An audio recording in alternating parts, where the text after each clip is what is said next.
Hey everyone, how's it going? I hope you're all doing great and following the 3 H's of the channel.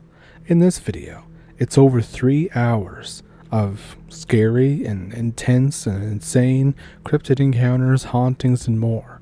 So if that sounds like something you're interested in, pull up a stump and let's jump into it. Thank you for watching. So I've been reading stories on the internet about these things that people are calling crawlers. And I think I saw one time. I used to love to go hiking with my dog. She and I would always go on hikes in our area for about 30 to 60 minutes, just for exercise, and I'd find cool rocks or pick wild berries, just general outdoor stuff.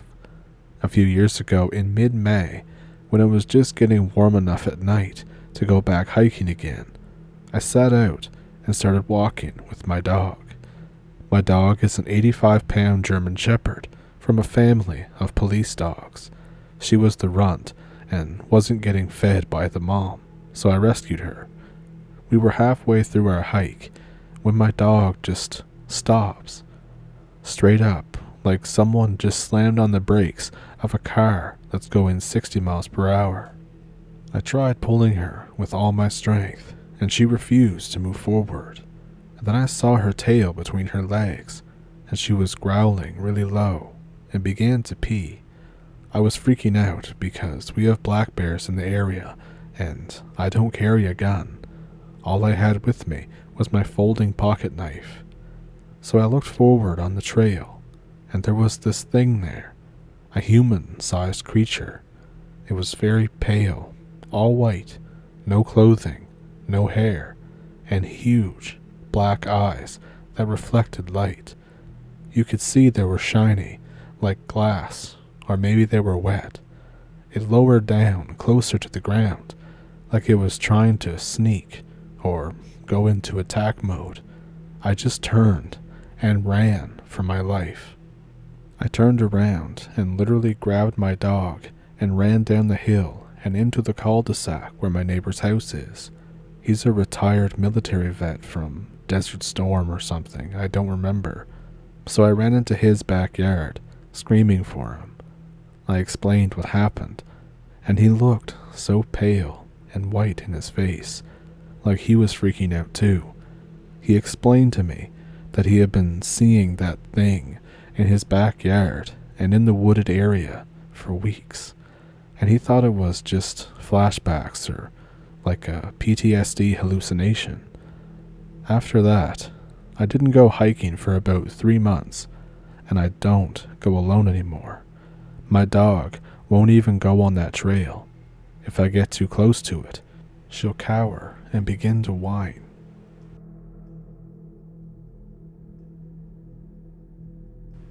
I have a story that I'd like to tell you that happened to me recently. I live in the United States, in the state of Georgia. I live in a tiny city called Dawsonville. I think there's around 3,000 people maximum living there as of 2024, but it could be a little less than that. I didn't exactly go around counting, if you know what I mean. Anyway, to cut to the chase and give you all the goods, there's this place nearby called Dawson Forest that you may possibly have heard of before. It's about a 20-minute drive from my city, but it's home to some seriously crazy rumors that I just could not help trying to check out for myself. I'll give a little bit more background information, and then I'll get into the story. So in the late 1950s, the United States Air Force purchased property inside Dawson Forest and built what used to be a secret research facility. I believe it was called the Georgia Nuclear Aircraft Lab. It's been out of commission for around 54 years, but people who live around this area and who have ventured in the forest always whisper rumors about strange lights and creatures that they've never seen before. I have heard talk of a deer that grew a second head due to the radiation in the area. Back when it was built, absolutely everything nuclear was top secret, especially with the growing tensions of the Cold War. They wanted this facility to be built somewhere that no one would or could snoop around, but this didn't stop rumors from circulating when some locals caught wind of the facility. I'm only 22 years old, but my family have lived here for years and years, and they have all told me all the stories. The rest of the information on this place is available online. You can look up everything that I'm telling you. The place was locked up tight with massive amounts of security, and at the time, you needed clearance just to get anywhere near the place. When they were developing the area for this site, they had to come up with a quick solution for the trees that they were left with that they had to cut down. Loggers, of course, could not get any security clearance to get near the site, and so the people involved there took thousands of dead trees, piled them up, and just burnt them. There are still first-hand witnesses alive today who still live in the city that attest to seeing a giant yellow glow coming from the forest because of this. Because the bonfire was so large, the glow reflected off the clouds, and people miles away could see it clear as day. It was a secret atomic facility burning as bright as the sun. People thought that it was the end of the world. People back then spread rumors about the place being used to observe UFOs and other alien craft that had been brought from other places around the United States to Georgia for study. The Air Force apparently never really cared about these rumors. This is because they were so far off from the truth that it helped to keep the secret from the public. This is a fact, too. Anyway, I had known about this, and I had heard stories for a fair while, but it wasn't until a few weeks back that I grew especially bored and was looking for something to do.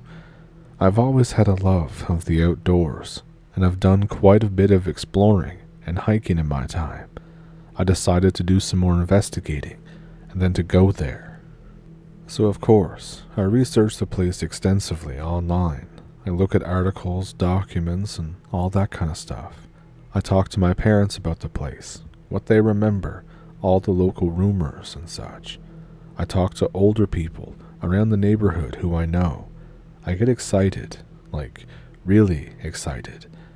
I hadn't been on a hike or explored anywhere in a couple of months, so I knew just how much I was going to enjoy this. I explained the entire story about the area and the facility to my buddy Mark, who is also an avid hiker and who also accompanied me on treks before. We used to do a lot of urbex when we'd stop by in different, bigger cities. He seemed interested, but he wasn't convinced about the potential for exploring. He says it's probably all just sealed off and that we'll get there, walk a little ways in, and then have nothing to do. He says he doesn't want to waste an entire day. I'm practically begging him to just give in and say yes. I promise him everything under the sun if the place turns out to be boring. He reluctantly says yes, and I thought, sweet, let's do this. Neither of us have a car, and both of our parents are busy, so we're going to do this old school. The walk was long AF, but we don't really mind. We really enjoy walking, and the exercise is nice. The walk took us like 3 hours. I only realized about halfway through how bad of an idea that it was, but by that point there was no turning back. We reached the entrance to the forest. We're both puffing and panting, not looking forward to the walk back home. We decide to make the most of the daylight that we have and make our way in. The place is completely open to the public now. It's not restricted land at all, aside from the abandoned facility itself, but I'll get into that. Radiation was reported to be above normal background radiation level, but that was in 1997, so I figure it should be okay by now. It would be incredibly stupid for them to open the place to the public if it wasn't safe, so I'm not really worrying about that at all. Mark has a slight interest in photography. It's kind of weird about it though.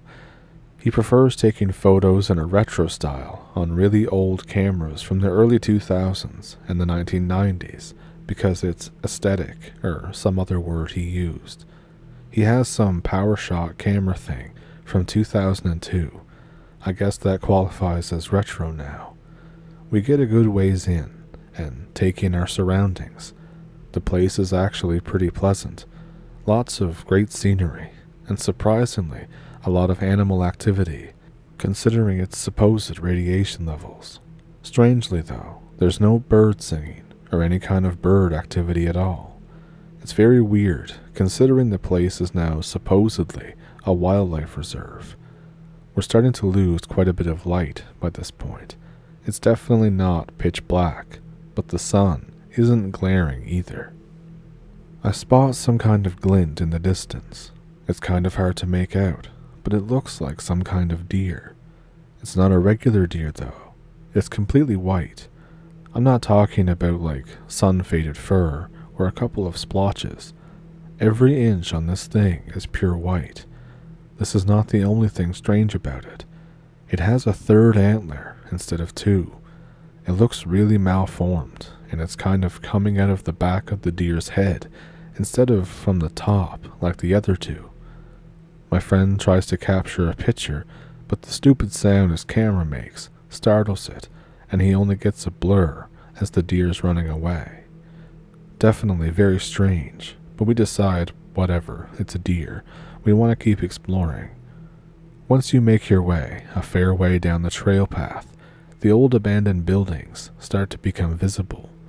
We also keep seeing dead trees as we move farther into the forest, clusters of them. All the trees around and the rest of the forest are perfectly healthy, but every so often there's just a group of 3 or 4 trees that are stone dead. But we get up to the entrance. It looks like all the entrances to the place have been concreted off. At this point, I was thinking that if we came all this way and we just can't get in, I swear. I'm looking desperately around the place for some way to get in, literally any way at all, but no dice. Mark is pissed. I'm pissed. I decide that we'll just search around some more at some other point, and decide to make the most of our time and explore down another trail and hope that we'll find some sort of way in. We make our way quite far down this trail, quite a distance away from the abandoned facility buildings. But then, we stop dead in our tracks. I say out loud to Mark, "Okay, that's really weird." He just kind of ignores me and goes to inspect it.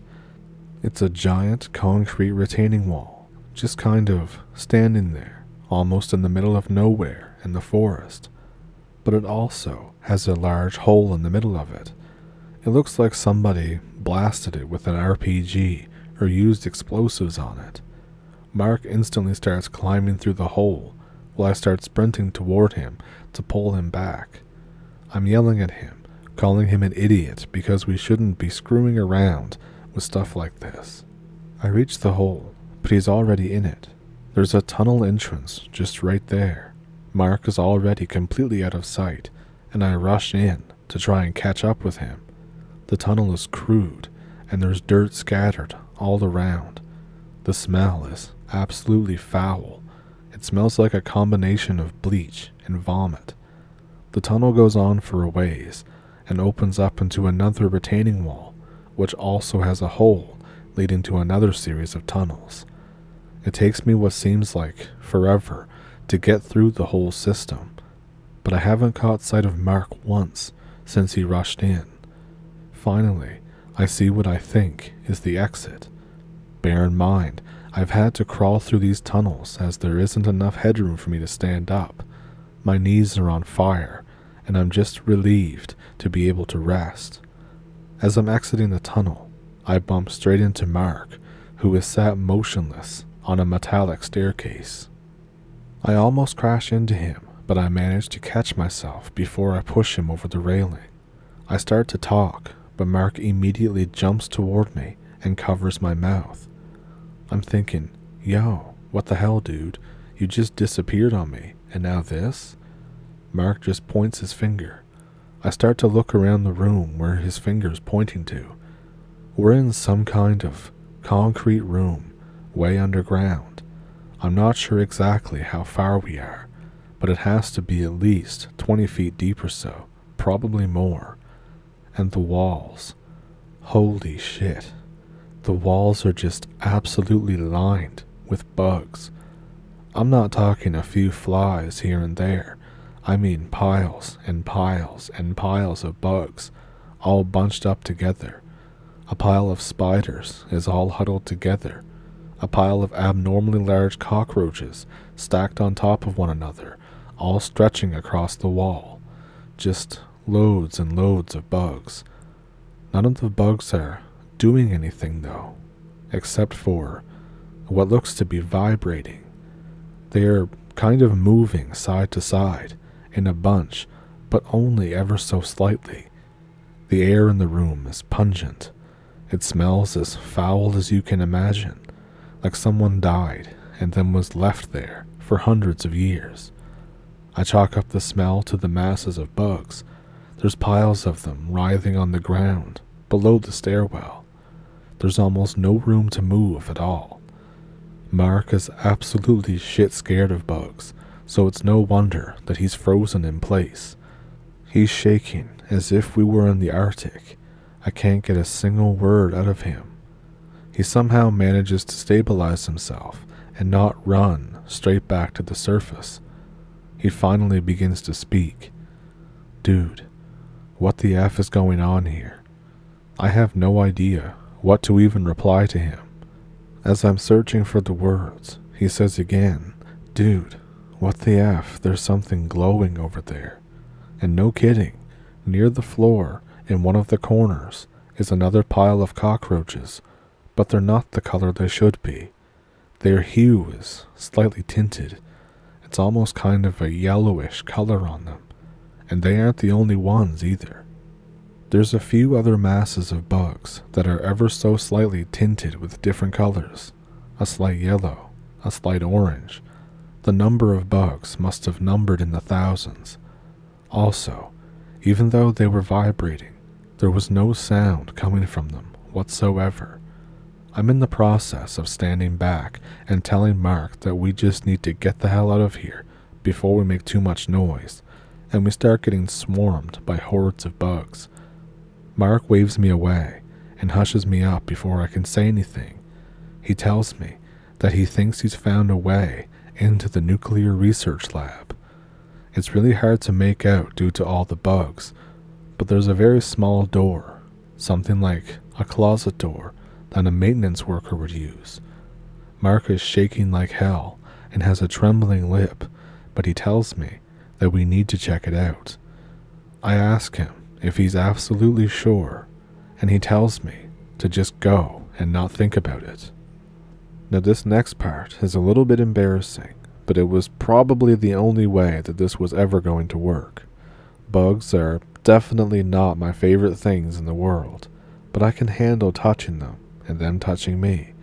I walk ahead of Mark slightly while he closes his eyes.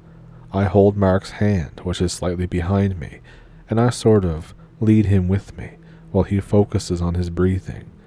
And I already know the comments I might get about that, just save it.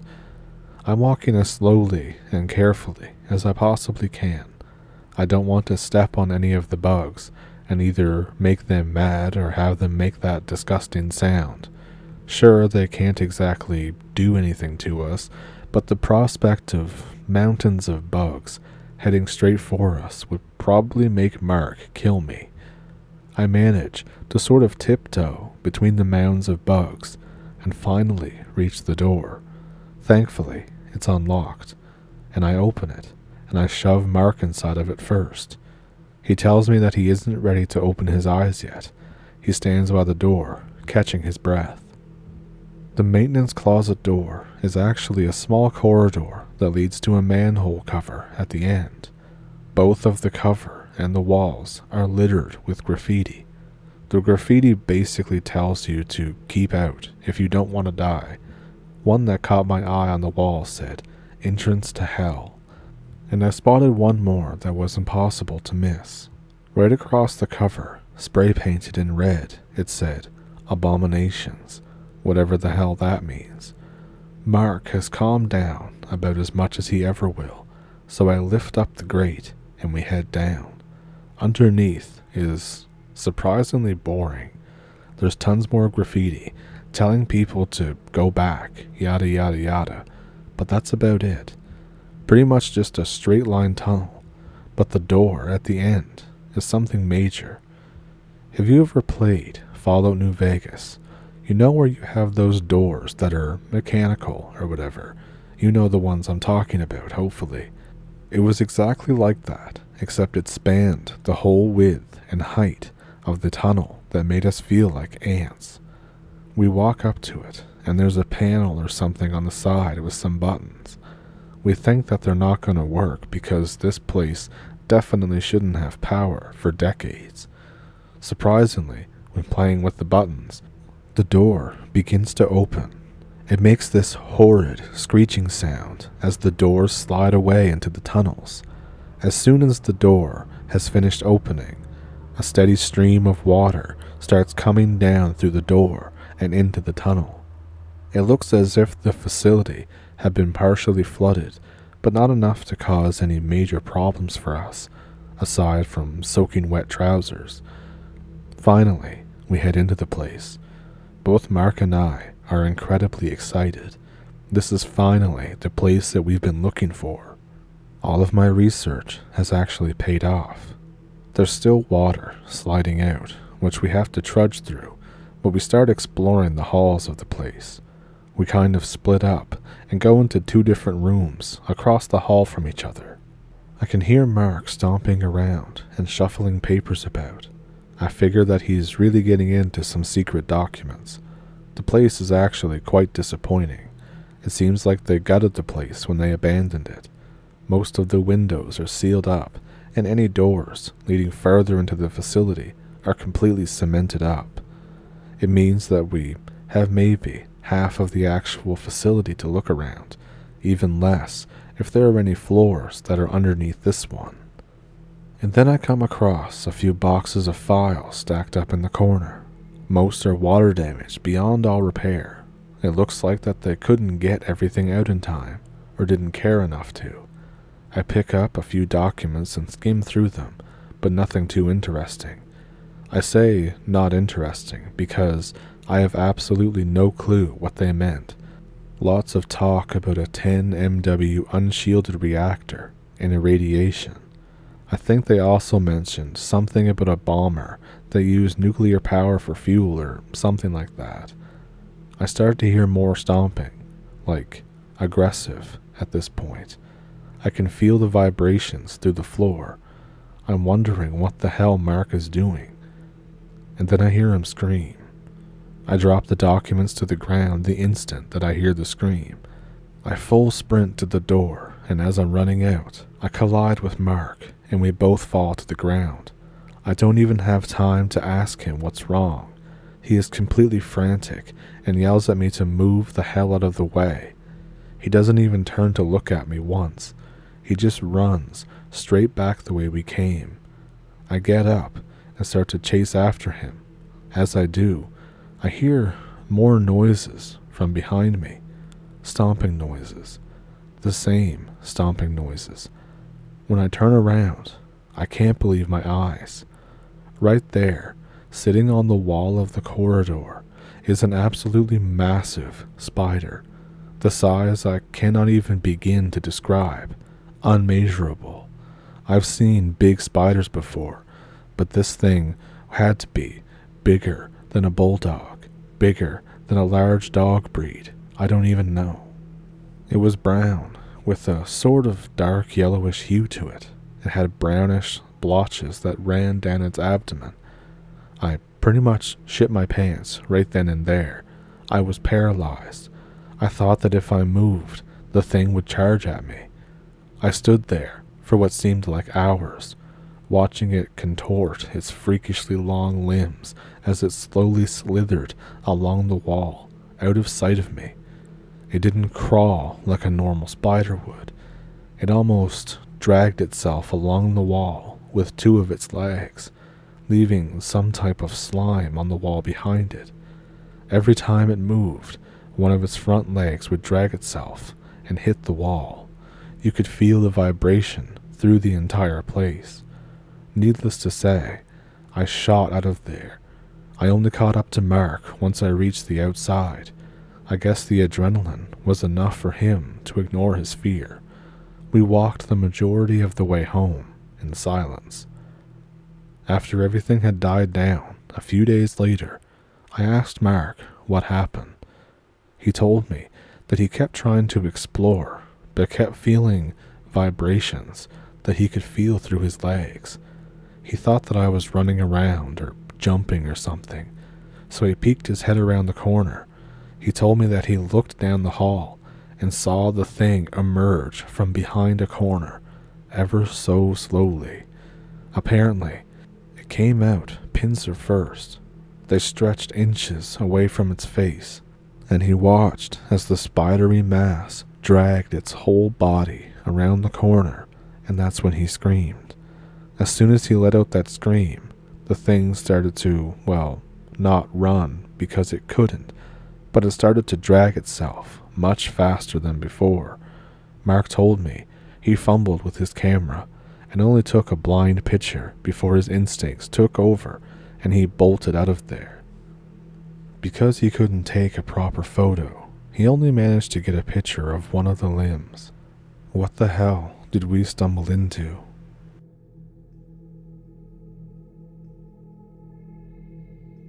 My uncle was in the UN peacekeeping force, and he spent time in the deepest, darkest, dankest heart of Central Africa, and he has some stories. Now I can't remember every single detail, but I'll try my best here. One story is he was attached to a Belgian commando. This Belgian guy was an awful person, and he did awful things, but the UN keeps secrets, and this was one of the dirty ones. But one night, the Belgian dude goes out and has his way with one of the local ladies of the evening. The Belgian dude comes back, sweating profusely. My uncle asks him, is he okay? The Belgian dude jumps and says, dude, what the F, get off me. My uncle is shocked. He was nowhere near him. The Belgian commando the next morning claimed that he felt someone licking his ear. He refuses to talk about it. 3 days later, the village is in an uproar over his UN attachment. Apparently, something terrible happened to one of the local women. My uncle is very suspicious, but there's not a whole lot he can do at this point. And this is where stuff gets weird. My uncle is quite superstitious, and he loves to learn about everything of the occult. He goes out of the camp to discreetly ask about African magic and some dolls that he'd seen some people using. He just wanted to know this for personal learning, not to actually do any of it. He came across a voodoo priestess in a ceremony. My uncle asks her, why is there a baby on the platform? The voodoo priestess says that this is not a baby. She is invoking an Ndombe to find out who did stuff to her sister. My uncle puts two and two together and asks for the sister's name. My uncle comes back with evidence, but he's scared to tell off the Belgian dude because he's much bigger than him. Later that night, my uncle and his bunkmates hear horrible shouting and things crashing in the Belgian commando's bunker, as if he is shouting at someone to get away from him. Everyone but my uncle eventually falls asleep, and then he sneaks out to get a cigarette break. He sees a very tiny human being waddle past the fence, carrying something long. He's really weirded out by this. The next morning, the camp is in an uproar over the Belgian commando.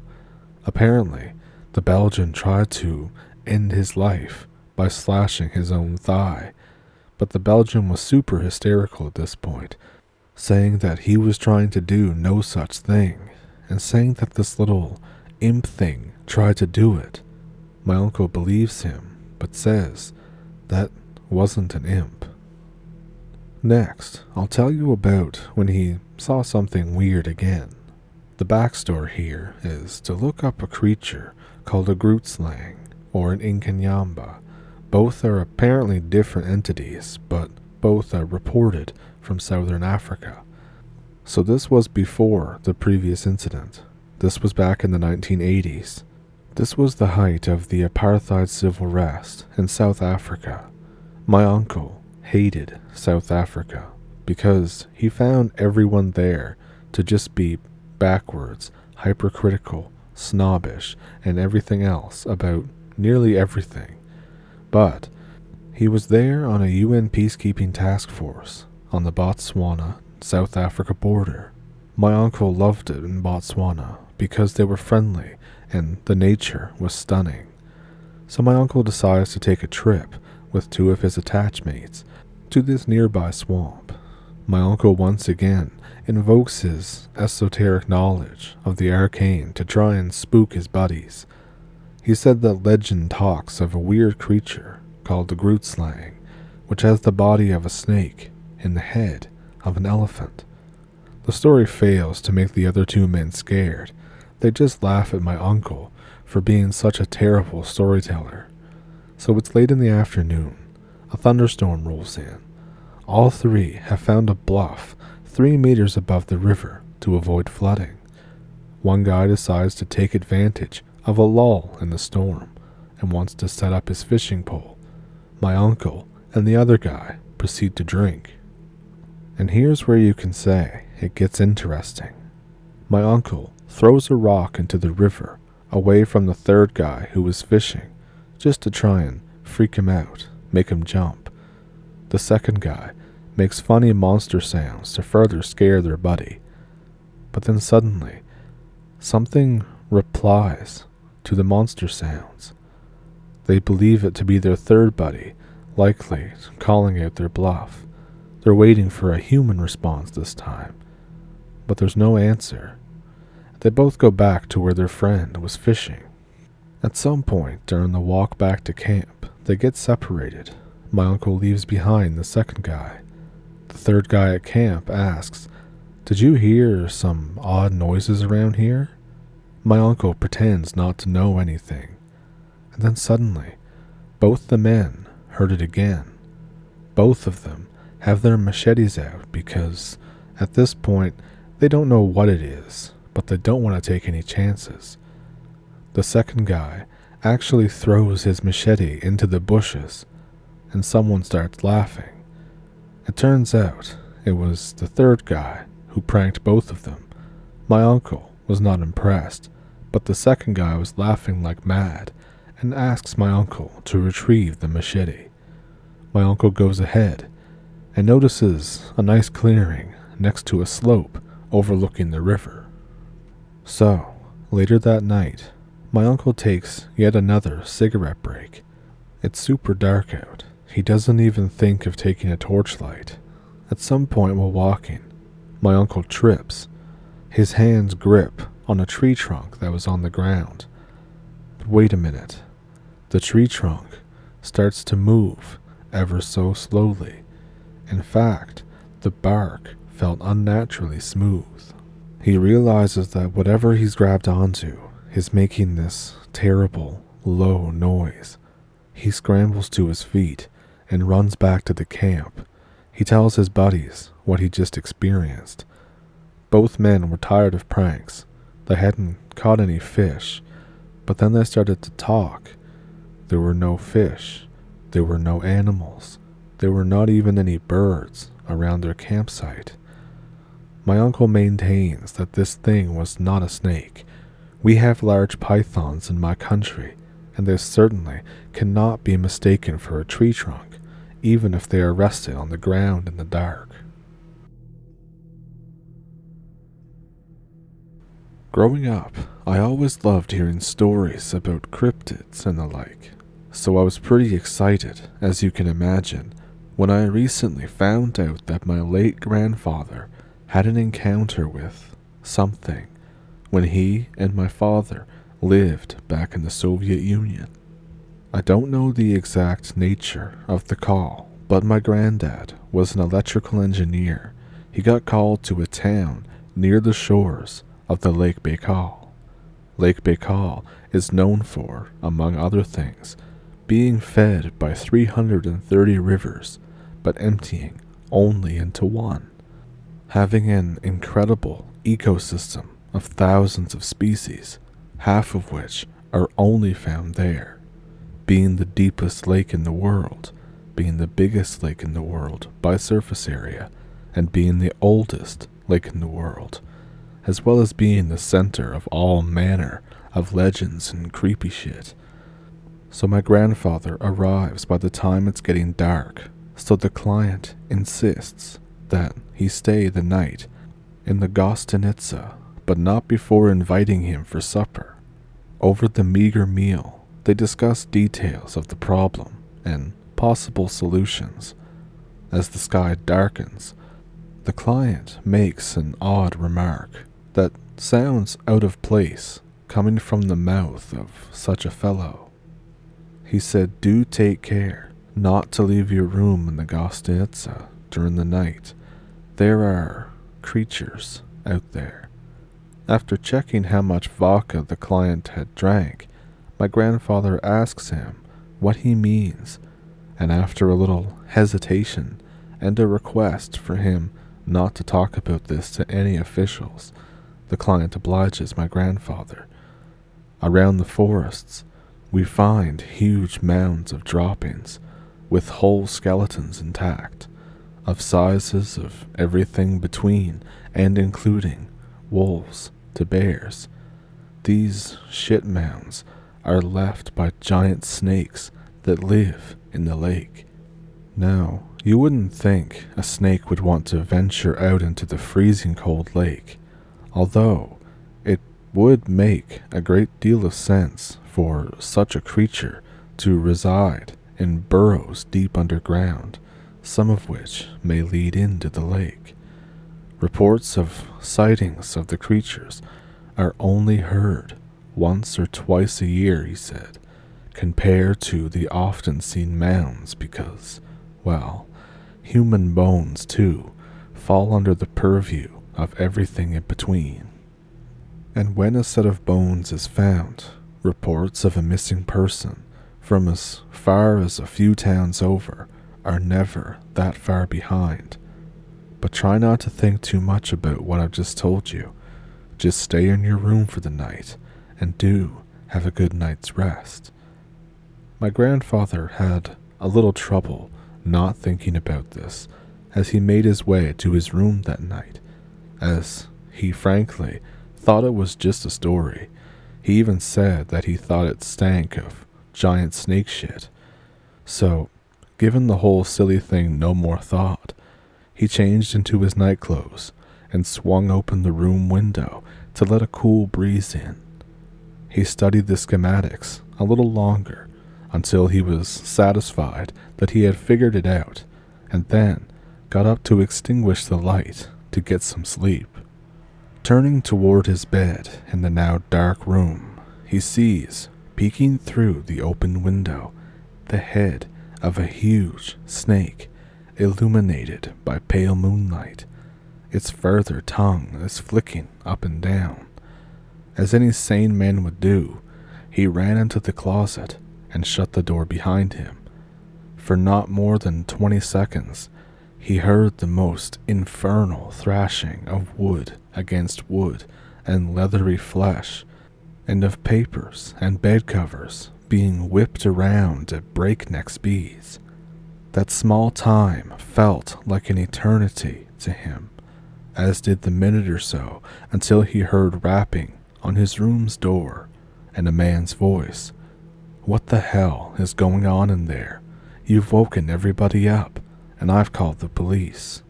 My grandfather rushed out of the closet, through the wrecked room, and out into the hallway, slamming the door behind him.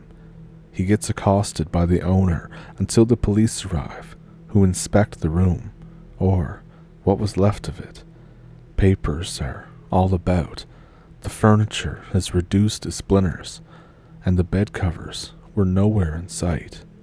My grandfather collected his few remaining things, and as per police's orders, was given a different room for the night.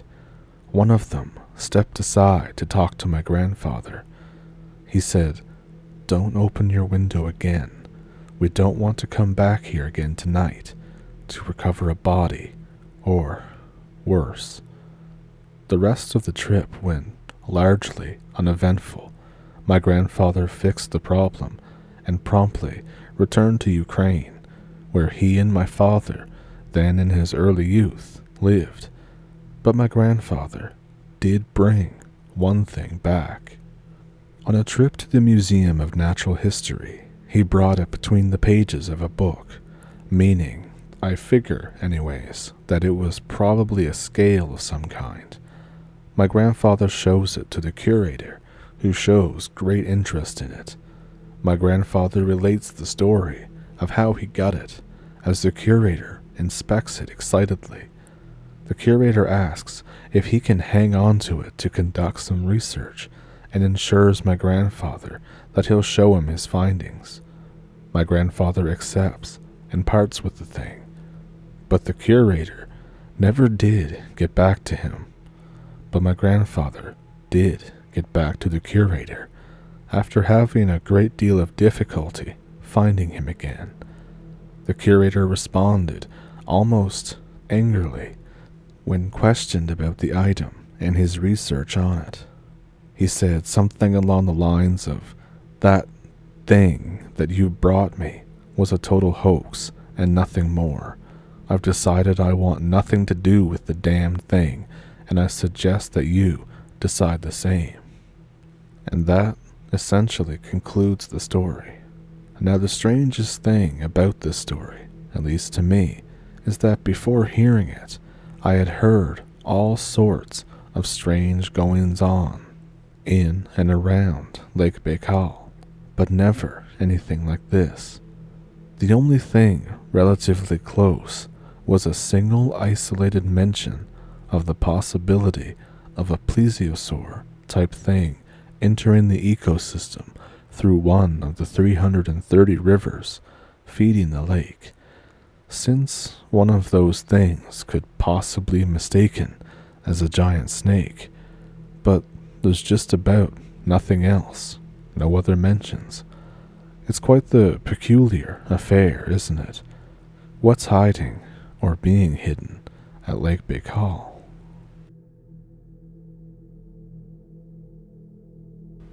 Growing up, I spent a lot of time in rural Russia with my grandparents. The village was kind of secluded and surrounded by pine and oak woods, with a small lake and a cemetery on the sides. The atmosphere there was exceptionally magical and eerie when the fog came down on cold nights. The locals were extremely spiritual and superstitious. Years ago, though, I left for a job offer in Moscow right after my grandfather's death, and I only managed to come back and visit on a holiday leave. So visiting his grave again reignited many memories from my childhood and teenage years, so I decided I would share them for the sake of it. Over the years that I've spent there, I had heard many stories told by the elderly and experienced some strange and paranormal events myself. So, here we go. The first thing that comes to mind is how my grandfather used to lose his shit and get mad whenever we did anything remotely fun during thunderstorms. So, this is more when I was a kid. It's pouring rain outside, thundering and lightning.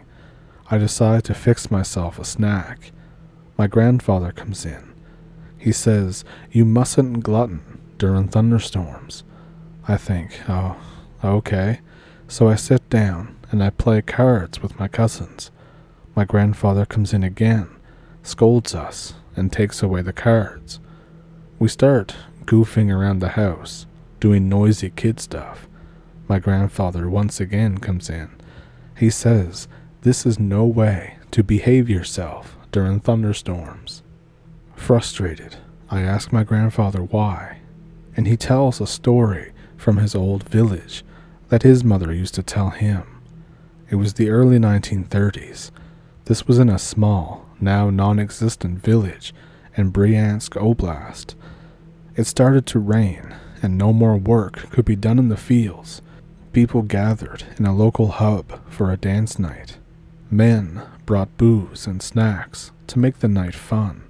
There's accordion playing, women singing, and telling spicy chastushki, which are Russian short folk songs, usually vulgar or comedic in nature. It's time to dance in pairs. As they are dancing, there's a middle-aged woman who has no partner, so she sits down to get blasted instead. She grabs a wooden icon of Christ, and she begins drunkenly dancing around the room, shouting, "I've got a partner, I've got a partner," and everybody laughs. The thunder roars. It gets so bad, and everything shakes to the point where people begin to fall down. The room goes quiet. Everybody gets up, except this woman. They go over and check on her. She lies, stiff, with the icon in her hands. Her eyes are wide open, not blinking. She's not breathing. 2 men take the icon away from her hands. The wooden icon has her black handprints burned into it. My grandfather ended the story by saying, "Heavy rain and thunder is Christ crying for our souls, so acting like a fool is disrespectful. That's why you never, ever act foolish during thunderstorms." And ever since then, even now, I tend to read books when it starts to pour rain. These are in no particular order, but another one that kind of gives me chills to look back on is some stuff that happened when I was a teenager. Older people in the village, despite being very Christian, still believe in spirits like the domovoi. In the Slavic mythos, he's a neutral spirit who inhabits most households and watches over them. If you are respectful toward him, your house will always be safe, and he will warn you if anything bad is going to happen. If not, he will cause trouble and scare you at night until you come to your senses and start treating him well. In some cases, he may even force you to leave your house for good so that better owners can move in.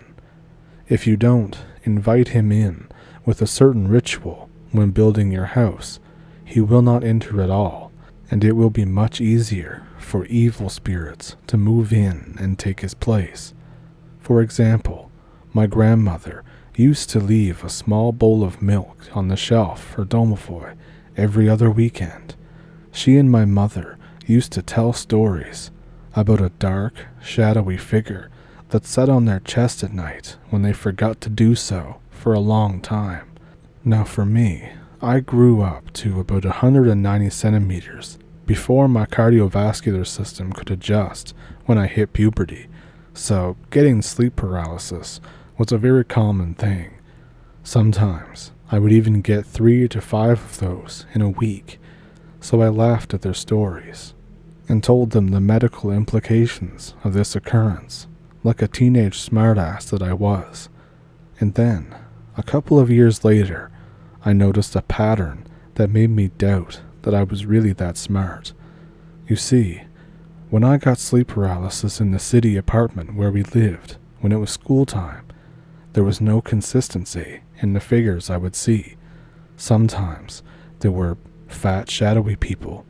Sometimes it was a humanoid with very long legs. Sometimes it would be a worm-like creature, disfigured animals, and large insects. Sometimes I would just be staring into the corner when I can't move. Sometimes feeling like something is sitting on me, or somebody is running around the room.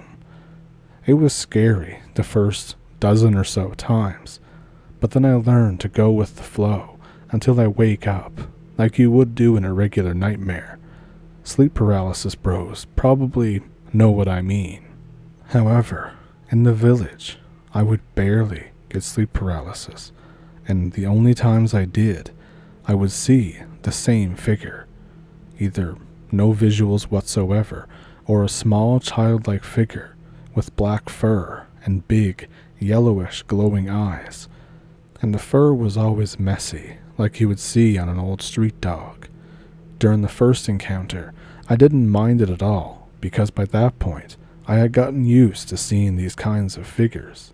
But then, after not having sleep paralysis for a while, and then getting it again, and it being the same thing every time, I started feeling uneasy and leaving the night lamp on somewhere around the 5th time, seeing this hairy thing in my room. Then there was this time that I was home alone for an extended period because my grandparents had to run some errands in the city. A week passes. I've had like 8 sleep paralysis just that week. There were bags under my eyes because of bad sleep. I was starting to see things in the corners of my eyes even when awake. I would be minding my own business and doing regular stuff, but slightly paranoid. And then night comes. I go to sleep with a night lamp on. The sleep paralysis happens. The domovoi climbs onto the bed like a small child and sits on my chest, staring at me with his yellowish, glowing eyes. I can't breathe. I try to scream, but I can't. Usual sleep paralysis stuff. But then, I'm able to jump up out of the bed. I'm in a cold sweat. My head is dizzy. I stay awake, watching the TV the whole night to calm my nerves. I fell asleep at dawn and slept till noon, and then I called my parents to come pick me up. My mother asks what's wrong. I ask her what the domovoi that strangled her looked like. She said it was a childlike figure with messy fur and big, yellow, glowing eyes. I hope this is a coincidence. She says that they will come pick me up in a couple of days anyways. Then I call my grandmother. I tell her I love her. In my opinion, this is how real men start a conversation with their babushkas, and you should do this too, if you're hearing it. I asked my babushka what the domovoi that strangled her looked like. She said it was a childlike figure, with messy fur, and big, yellow glowing eyes. She asks me why I'm curious. I lie and tell her that I just remembered the story, and that I was just curious. And then I could almost feel her smirking through the phone. She said, "He's messing with you, isn't he?" And then I admit, yes, he is. She said, "Get him some milk and put it in a bowl. He probably misses us since we've been away for a while." I finish the conversation.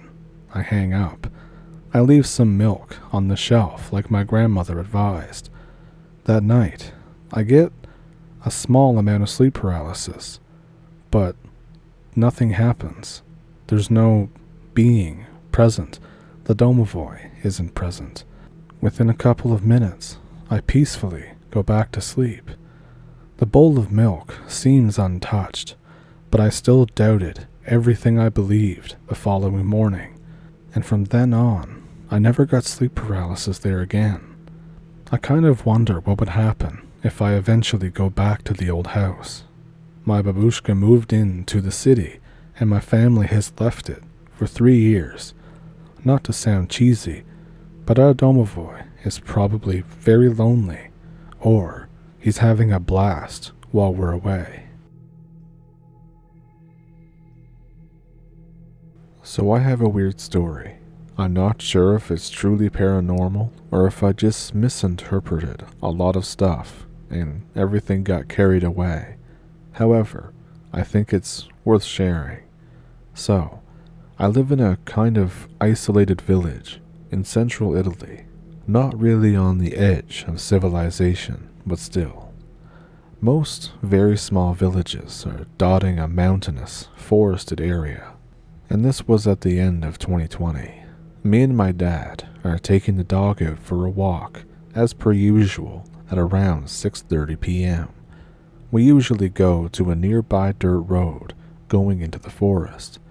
It leads into the communal farms, and nobody lives there, so it's usually all for us after sunset. 2 jeeps are parked at the beginning of the road. We assume that it's the usual hunters. The place is very small and we kinda know everyone. They're packing up and are all silent, which is very strange, since they should be starting at this time and not leaving. We are a bit freaked out, but we keep going anyways, entering the forested area. There are usually wild animals, nothing dangerous, like hares, foxes, the occasional boar. We carry sticks and knives, although we never really had to use them. Being 2 people and a big dog usually keeps the animals away. However, tonight, there's no noise, not even a bird chirping. This is extremely weird. The dog, too, is a bit off. He looks scared and doesn't stray away from us very much. And suddenly, we hear a car coming up from the village. We turn around to see a jeep coming toward us at something like 50 kilometers an hour in a narrow, single-lane dirt road. We get to the side, and the jeep passes us without really slowing down. The guy driving is my neighbor. 4 other people who we don't know are with him. Also, he doesn't own a jeep. They keep at a good speed going to the farms. We are sincerely freaking out, but we keep going. We get outside the forested area, along the road, passing around the farms and going up a tall hill. We start going up, making our way through the bushes and the low vegetation. Halfway up, we hear close to 20 gunshots just on the other side of the hill, like full automatic assault rifle just emptying a magazine kind of gunshots. It's not uncommon to hear the occasional shot from a hunting rifle, but an automatic weapon is completely out of the scope of what you could own or carry around for hunting. Also, all the village hunters were at the beginning of the road 30 minutes ago, and there's no other way there. Dad was in the military, so he knows stuff like that, and is now looking extremely concerned. 5 seconds later, we hear this ear-shattering, blood-curdling scream that comes from the other side of the hill. I can't really describe it. Imagine like a mix between a pig being slaughtered with a sledgehammer and a woman screaming in absolute desperation. We stop on the track, and suddenly, we hear something very big moving into the bushes in front of us. Then, we catch a glimpse of some sort of shadow. It was very dark though. Instantly, I go to unsheath my knife, but my dad blocks my hand. He's clutching onto his weapon without moving. We start backing down. The dog is literally between our legs. Once down the hill, we literally start running at near light speed until home. We don't really talk about it, but both of us were rattled for weeks after. So some time passes, and we somewhat forgot about the thing. But then one night, at around 8 p.m., Dad was late at work, so he asks me to take out the dog. So I take out the dog on the usual dirt road, not really thinking about anything, just kind of spacing out. I get into the forested area, and I immediately again notice that something is off. The dog is not going around doing his business, but he's staying very close to me. There's no sound in the air. I start getting really nervous, but I convince myself that it's just my imagination. I get out of the forested area and I start going uphill. Out of coincidence, I point my flashlight to a bush that's about 50 meters or so to my left. The bush instantly starts shaking like I've disturbed something in it. I turn off the light, but still catch a glimpse of something big coming out of the vegetation. Without even really thinking, I start to walk fast, going back home. Not running, since I don't want to trigger any predator. There's lots of wild dogs around recently, but running away. My fast pace continues into the forested area, while all around me I can hear noise of things moving. Some of them are very close. I'm scared, and the dog is whimpering. I finally get out of the woods and into the light of the lamplight that had been recently installed at the beginning of this dirt road. The noises stop immediately. I start going slowly on the last 500 meters or so before the houses of the village begin. Halfway, I turn around to look. I see the shadow of something at the edge of the light. It's quadrupedal and very, very big, like cow big, but it's slender. Imagine like a deer, but its body is more humanoid, arched over, somewhat like an angry cat. It has a long neck going into a large, pointy head that's also long. It's crawling all over the road, kind of like it's smelling for tracks. My brain just shuts off, and my legs are instantly running at Mach 5. I get home, and I'm shivering. My dog hides under the bed crying and won't come out. I still can't process what happened. I haven't talked about it to anybody. I've lived here for 25 years, and I've been hunting and been around everywhere, and I've never, ever seen something like that. There are no wild animals in this region that can even vaguely resemble the silhouette or the size of what I saw. The only thing big enough could be a cow or a horse, but that was absolutely not the case. I've seen my fair share of cows and horses. Also, I don't understand if the older episode could be connected to the one that just happened, or if it was just the number of coincidences from beginning to end, and I've somehow misinterpreted everything and got scared of my imagination. Last, there's nothing like this in the region's folklore. There's no weird beasts, no mystical animals or strange cryptids. In fact, there's no cryptid folklore here at all.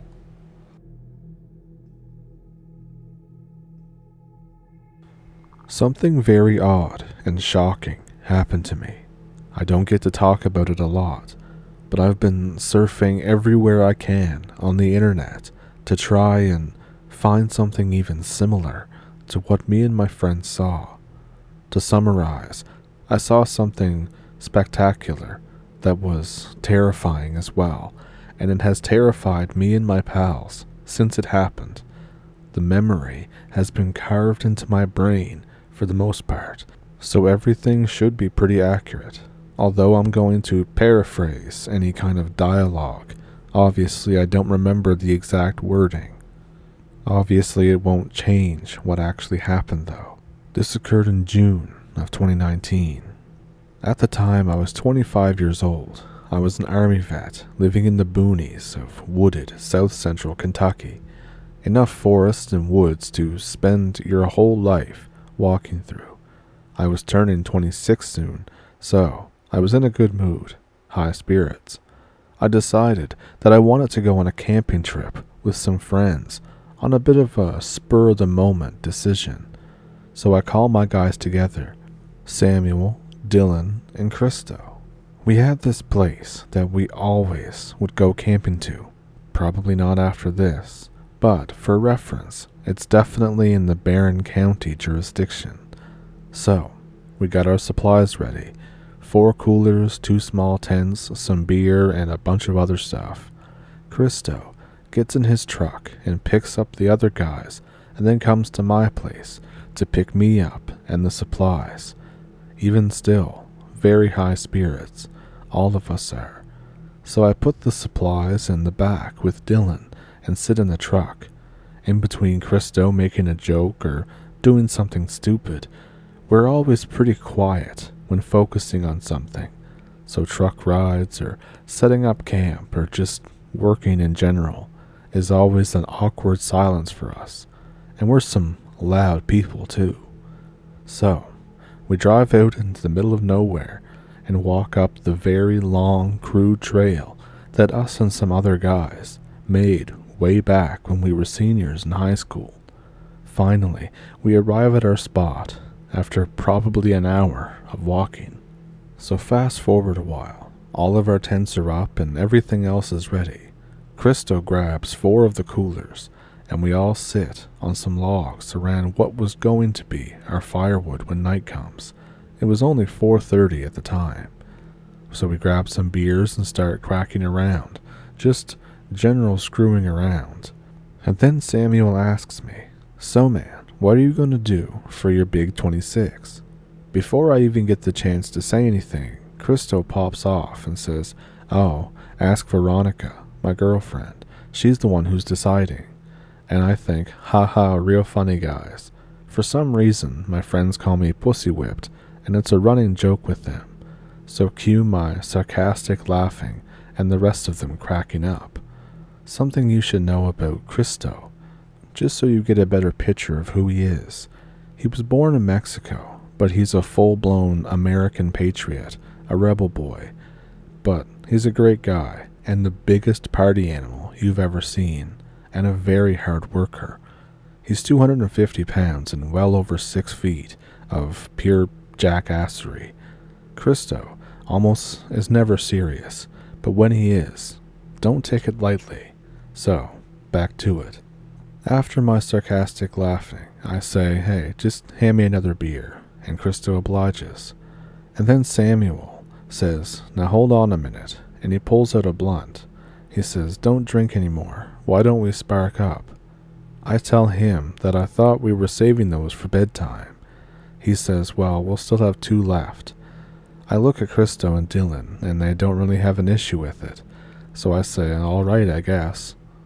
Samuel is a little guy, no more than 5'4" and barely 130 pounds, but he's a heavyweight in every way that it matters, in eating, drinking, smoking, everything. Me and Christo hardly ever smoke, and this would be Dylan's first time. So Samuel lights it up and of course hits it first, second, and third. After about the 4th time, Christo takes it from him and hands it to Dylan. Dylan is hesitant. He doesn't want to. In between Samuel's laughing, he says, "Come on, Dylan, don't be a pussy." Christo shuts him up and says, "Dylan, you don't have to if you don't want to." Now Dylan is an average height guy, but around 300 pounds, very quiet in public, but a complete jokester in private. He falls over from laughing so hard. For some reason, Samuel's red face made us all just bust up laughing. And you might be asking, why am I telling you all this? And this is because I'm just trying to get across how great things were going, and just to get every detail out there. So after all this, we're done with them and we're just chilling out. Christo says that he has to pee and walks over to the trees, and then says, guys, in a weary voice. We look into his general direction. "Guys," he exclaims. We rush over to him to see what's up, and then the guy swings around with his you-know-what out and pees on us. This absolute bastard pees on us. As a joke, this guy really just peed on us. We were obviously pissed on and pissed off. We tackle him to the ground and wrestle him. It was nothing malicious. He was laughing the whole time and kept calling himself different celebrity names that do this. We get back over to the campsite and light a fire as it's beginning to get dark. Myself, Dylan, and Samuel take our now soiled shirts off and throw them at Christo. Christo, being the absolute Einstein he is, throws them in the fire. Dylan annoyingly states, "Christo, you effing idiot. Now the whole place is going to smell." And then Christo says here and takes off his shirt and throws it into the fire too. At around 11 p.m., we decided that we wanted to go to sleep. Samuel and Christo call one tent, so I'm stuck in the other one with Dylan. Surprisingly enough, it gets hot in a small tent with a big guy like Dylan. So I decide to take my sleeping bag and lay it beside one of the logs around our campfire. I remember, before dozing off, hearing Christo and Samuel tell some shitty jokes but laughing to them nonetheless. And this is when the worst, most terrifying event in my life happened. Of the years I spent in Afghanistan and watching my friends die by my side, nothing I have ever experienced, or, Lord willing, will experience, will ever compare to what happened next. I'm shaking, even typing this, because of just how terrifying it is remembering this awful memory. I wake up with my head horizontal, sideways, so all I can see is the log beside me. I check my phone, and I watch the time switch over from 2:31 to 2:32. I look up and move my torso upwards with my elbows so my head is facing just above the log. To my surprise, I see Christo with his mouth absolutely gaped open, looking up and over at something. I also see Samuel sitting on a log with his mouth open too, looking in the same direction. "What's going on?" I say, rubbing my eyes. My question was replied to with a cold silence. I annoyingly get up to look in the direction they were looking at, and this is what I can only describe as an evil confusion. I felt absolutely shocked whenever I saw what this thing was. The top of this organism was a crude sphere, which I am guessing was its head, although it could have been a torso. Its head, quotes, was just below the canopy of the forest. On what I'm saying is its head, I couldn't see any orifice. Directly below what I'm loosely calling its head was its legs. Yes, if the top of this creature was its head, then its head was attached to its legs. It had 3 legs, 2 in the front, and 1 kind of trailing behind.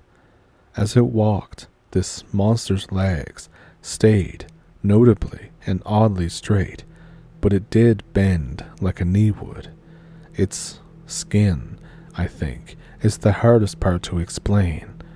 What I can best offer is that its skin was gray and tarp-like, almost like plastic, but not like plastic. It's so hard to explain. It was similar to what you would see on an elephant or a seal, I guess. It looked like if you scratched it, it would make a noise like a knife on a blackboard. This abomination was walking not necessarily at us, but at our 8 o'clock position. And then cue a very deep and loud, what I'm going to call humming. It was so loud and deep, it made the ground vibrate. I knew that it was coming from this creature, but it was so loud, it's almost like it was coming from the sky. After what I'm liberally calling 2 steps to our 8 o'clock position, I hear a zipper as Dylan opens the tent and he steps out. He walks to directly beside me and is still sitting Samuel. His mouth is wide open as well. Given our location and how big this monster was, we've come to call it the Kentucky Colossus. This Colossus was now probably 35 to 40 feet away from us. I still can't tell how much land this thing was clearing with each step. A full-grown, well over 20-year-old man are just standing there, sitting in shock, watching this monster inch its way, or yards its way, I guess, toward us. We could tell that if it didn't change its walking trajectory, it wouldn't touch us, or our camping tents, or fire. It walks as close as it ever was to us, about 10 feet away from Christo, who was absolutely dwarfed by this thing. I can't tell if it even noticed us, or cared, or if the thing just walked. For its size, the Colossus' footsteps were a lot quieter than one would expect, especially compared to the humming noise it made. As it takes another step forward, Christo kept staring at it. It was almost as if we couldn't look away from it. Not that I was making an effort to look away from it. Me and the boys were just dead set, locked in, on looking at this thing. After more steps away from our direction, Christo turns and looks at us. He started crying. I started crying. I don't know if it was confusion or anxiety or what, but soon Samuel was crying too. Somehow, Dylan kept his cool and did as much as he could to console us. Of course, he was just as petrified as we were, but he didn't cry at all. I remember in between the crying asking, what the hell was that thing? I obviously didn't get a coherable response. We just sat there, huddled and hugged each other. None of us went back to sleep. After we had settled down, I asked Christo and Dylan, did you two not sleep at all last night? Samuel replies, huh? Why? I go on. When I had woken up, I saw you two awake when you were staring at the... And then Christo said, oh, no, I had woken up and I wanted to smoke, so I grabbed a pack of cigarettes out of Samuel's pants and it woke him up. And I say, oh, okay, but when did you two see it? Christo continues, that's what I was getting to, dumbass. Since I got caught, I asked Samuel if I could smoke and if he wanted to join me. He said yes to both. He lit his and handed me one. I told him that I was going to check on you. I unzipped the tent flap and went out. I was fidgeting with the cigarette and lighter. Once I got it lit, I looked up. That's when I saw it. He was beginning to get choked up again. I went to yell out Samuel's name, but it came out as a whimper. Regardless, he heard me and came out. He looks over at Samuel. Samuel says, I asked about 2 more times before I went out of the tent to see Christo standing still, looking off into the distance. I looked up at him and started walking forward. I had my eyes focused on his head, and I asked what he wanted. By the time I was beside him, I looked away in the direction that his head was. Far off in the distance, I saw it. How far? Asked Dylan. Probably several 100 feet, Samuel replied. I collapsed, and I hit my ass on the log. He paused for a moment. I went to get you, but I couldn't. It was the most petrifying thing that I had ever felt. It's like I was paralyzed, like I was just choosing not to move. It was weird. Christo put his hand on Samuel's shoulder and continued for him. You woke up eventually, and then once that humming started, Dylan woke up. We mostly sat around, huddled in silence, constantly looking over our shoulders. We hadn't really spoke too much about it itself while we were huddled with each other by the camp. It was mainly just pep talking like, we're gonna make it through the night, guys. If it comes back, we're not freezing up. We gotta grab a flashlight and we gotta run down the trail. Around 4 or 5, the sun began to rise. It was the most beautiful thing that we had ever seen.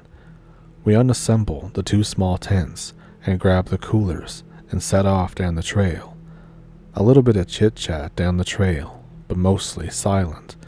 For some reason, while we were walking down the trail, we were afraid once we reached the beginning that, for some reason, Christo's truck wouldn't be there.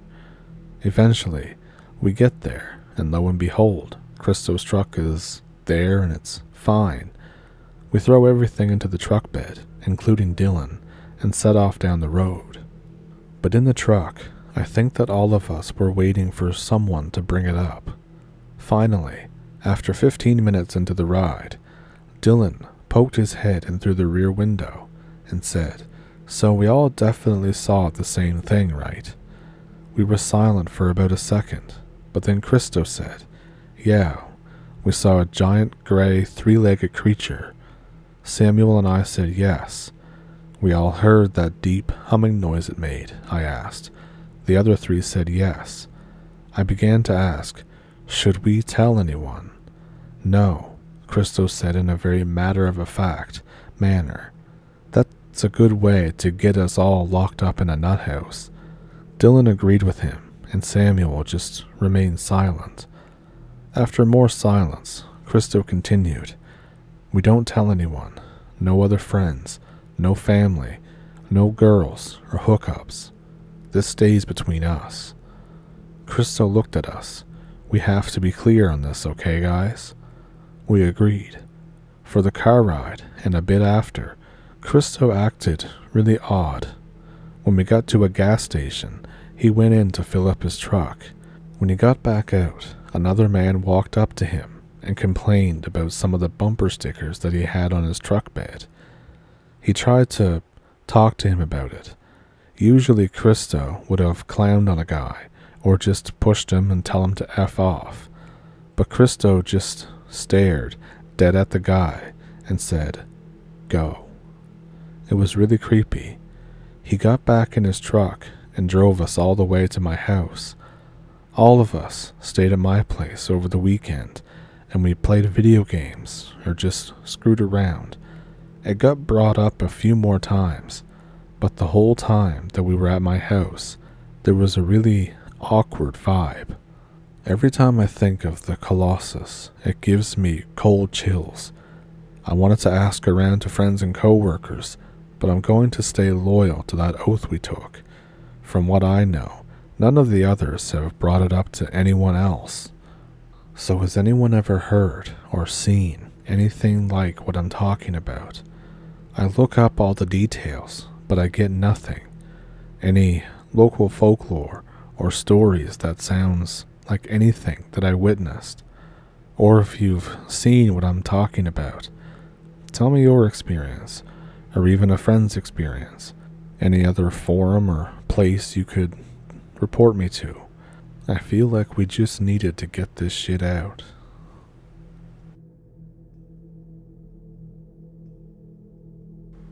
In 2016, I graduated high school. That same month, me and 3 of my buddies wanted to go survive in the woods for a week. I'll call them by their names: Jacob, Peter, and Eric. I was the only one who had even a little survivalist knowledge, so I figured that I would teach them a few things. I was a Boy Scout.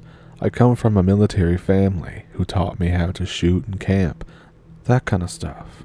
And we all had military surplus stuff as well, and I brought 3 of my guns. Jacob brought his AR with him. Now if you're wondering the guns that I had an AR-15, that was my very first rifle. I had a Mossberg 590 and an FN FAL that I had bought just a month before this, and I had been saving for it since I was about 16. Jacob and I are the only guys with any firearm experience, so we taught Peter and Eric what to do. Now, we're from Toledo, but we're camping on some family land in southeastern Ohio. There's bobcats, black bears, boars, probably Bigfoot, skinwalkers, and meth labs. You name it, it's out there in the woods. Appalachia is an absolutely beautiful place, despite the poverty. We take 2 vehicles, my Ford Ranger and my buddy's Jeep Wrangler. We all have our own individual kits: sleeping bags, canteen, clothes, surplus half-shelter pup tents, and we're all wearing earth tone colors. It's literally going to be us just LARPing in the woods for 2 weeks, pretending to be super cool survival guys, hunting whatever we can for food. And if we didn't get anything, we'd eat canned stuff and MREs that we brought. So once we got down there, we threw our reserve supplies into this cabin. The cabin could hold like 8 people if needed, but we wanted to get deeper into the wilderness. We dropped off the extra food and medical stuff in case we couldn't get food in the woods or somebody got hurt pretty bad. We taught Eric and Peter how to operate and shoot their guns right there. They loved it. It was their first time. So we packed our kits, what we needed, load our guns, and begin our march into the unknown. And if you're the type of person who is curious about a rundown of what I had on me and what I carried, it might give you a better visual of how things were. On my person were hiking boots, flecked iron pants, my trusty sleeveless Megadeth shirt, an Alice Web gear with 4 mags for my rifle, 2 canteens, an ass pack with a homemade MRE, an extra beanie, a small first aid kit, my compass, and stuff like that. My FAL with a 20-round mag in it. In total, about 100 rounds. And in my rucksack, I had an extra set of clothes, a few pairs of socks, another pair of green pants, a sleeping bag, my tent, 2 more MREs, 1 more canteen, a small hand crank radio, spare batteries for stuff, an Esbit stove and fuel, waterproof matches, iodine tabs. You get the point of what I'm saying. I thought I was completely prepared, and a road flare. So now that you understand how absolutely dumb we look, let's speed it up a bit. We set up camp by this creek, and I show them how to make stream water safe to drink. We eat some MREs the first night. I'll take them hunting and set up snares for tomorrow. I talk about basic survival skills. I show them how to set up a snare for rabbits or squirrels. We shoot the shit and we hang out for a few hours until dark. After that, we break out a bottle of whiskey and we all take a couple shots before we go to sleep. We take turns on fire watch. Every 2 hours we switched until the sun came up. Continuously, we're hearing coyotes howling through the night. Nothing unusual for us. We grew up in a more rural area outside of Toledo, so nature isn't foreign to us. The next morning, I wake up around sunrise. After I get myself sorted out, I talk to the guys. Peter and Jacob are going to make some coffee on the fire and watch the camp. Eric and I decide to go out and set up snares and explore the landscape a bit. I had been here a couple times as a kid, but we always stuck to the cabin. I don't remember much apart from that, so everything was basically new to me as well. After about an hour of setting up snares and walking, Eric says to me, did you see anything weird last night? And I say, no, why? What did you see, bro? He said, I don't know. I just thought I saw figures moving around the camp a bit. I tell him that it was probably just a deer or something. Don't worry about it. Eric wasn't raised in our town. He moved there with his family freshman year from Philadelphia. We figured he was just out of his comfort zone at first. We didn't think a whole lot much else of it. So we got back to our camp to enjoy some coffee. Eric and Jacob decide to head out to see if they can bag a boar or something to eat. And later that night, the guys come back with a deer on the first night. It was a small deer, but a deer. Jacob was the best shot and hunted the most. If anyone was going to get something, it was probably going to be him. Eric is carrying a couple rabbits that got caught in our snares from earlier. We decide to cook up the rabbits for dinner. We skinned the deer and left her hanging overnight. We hung her high enough in a big-ass oak tree so that predators couldn't get to it. We enjoyed our roasted rabbit, braked out the whiskey again, and decided to hang around the fire, bullshitting for the night. It's around 1 a.m. now. The fire's getting low. Eric and Peter are asleep in their tent. Me and Jacob are sitting by the fire, talking and just passing the whiskey. Then he says, "Did Eric tell you what he saw last night?" I said, "Yeah, but it's probably nothing. He's just seeing things." He seemed pretty spooked about it though, like he really did see something. And then I said I doubt it, he's probably just nervous. It'll end in a couple days, trust me. About a half hour later, we're still talking by the fire. We heard rustling nearby in the darkness. We thought it was a coyote, so naturally I did what anybody in their right mind would do to scare off a dog. I yelled out for it to F off, and then there was nothing. No growling, no rustling, no movement, nothing. Jacob and I raised our guns in the direction that the noise came from. Eric and Peter are both getting up and grabbing their guns, having no idea what's going on. I fire a shot off into the woods to see if I can scare it off, and then I hear a noise that sounded like a wolf and a bobcat together. It was the strangest growl or shriek that I've ever heard, It sounds like something from a Cannibal Corpse song, especially where he screams, "Suffer," and the song "Make Them Suffer." Now, take that scream and warp it, and you kind of get what I'm talking about. It was beyond screwed up. All of us get in a diamond formation around the fire, facing different directions, so we cover the whole perimeter. We stay like this all night. The air smells like wet dog. We hear low grunts around our camp all night, sometimes a growl, like it's circling us or checking us out, but we can't actually see anything. It was a cloudy night, and the moon was absolutely gone behind the cover of clouds. An hour goes by. We hear a sudden rustling from where the deer is hung. The rustling is followed by a loud thud and a dragging sound. After about 5 minutes, the smell dissipates. There's no more growling, shrieking, or grunting. It's as silent as the woods could ever be. We stayed in our formation all night.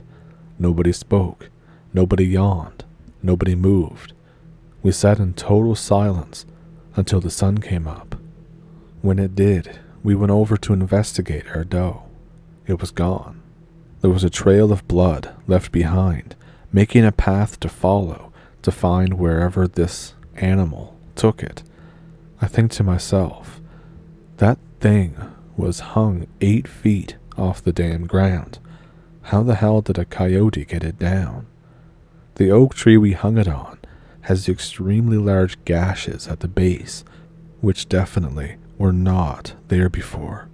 It looked like some kind of velociraptor smoked crack and went apeshit on it. And then we looked up the tree. There were more gashes and marks going up it. Something climbed the tree and cut the rope holding the doe. I looked at Jacob. He looked at me. Without saying a word, we knew that something was seriously wrong, and something strange was going on. Eric and Peter looked confused and scared. We all were, but they looked like it the most. We pack up our camp and head back to the cabin. We'll have to figure out what to do from there. The hike back was hell. We had no sleep. Me and Jacob were slightly hungover, and we hadn't even eaten breakfast. There was no cell reception, and none of our phones were charged. We make the hour hike back to the cabin, drop off our gear, and get rest. I start up my truck to charge our phones. Luckily, we get some service at the cabin. I call up my older brother, Michael. Michael lives with 2 of our older cousins, Braden and William. Michael was about 5 years older than me, and he had just retired from the Marine Corps the previous year. He was deployed to Afghanistan twice and had combat experience. I call him, and he asks how the trip is going.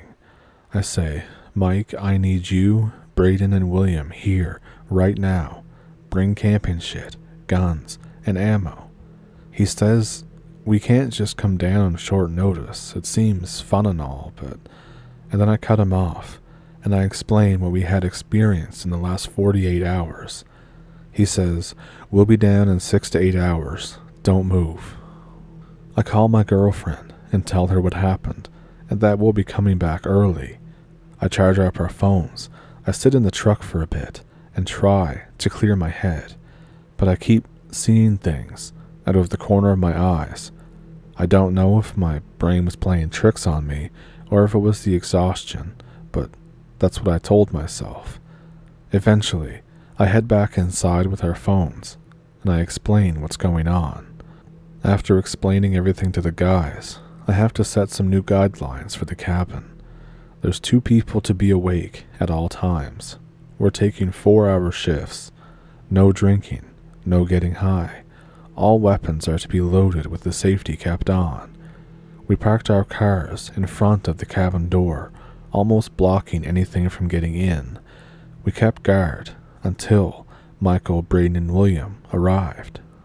Once they got all settled in, dropped off their stuff, we filled them in on the details. I'm a huge dumbass, but a curious one too.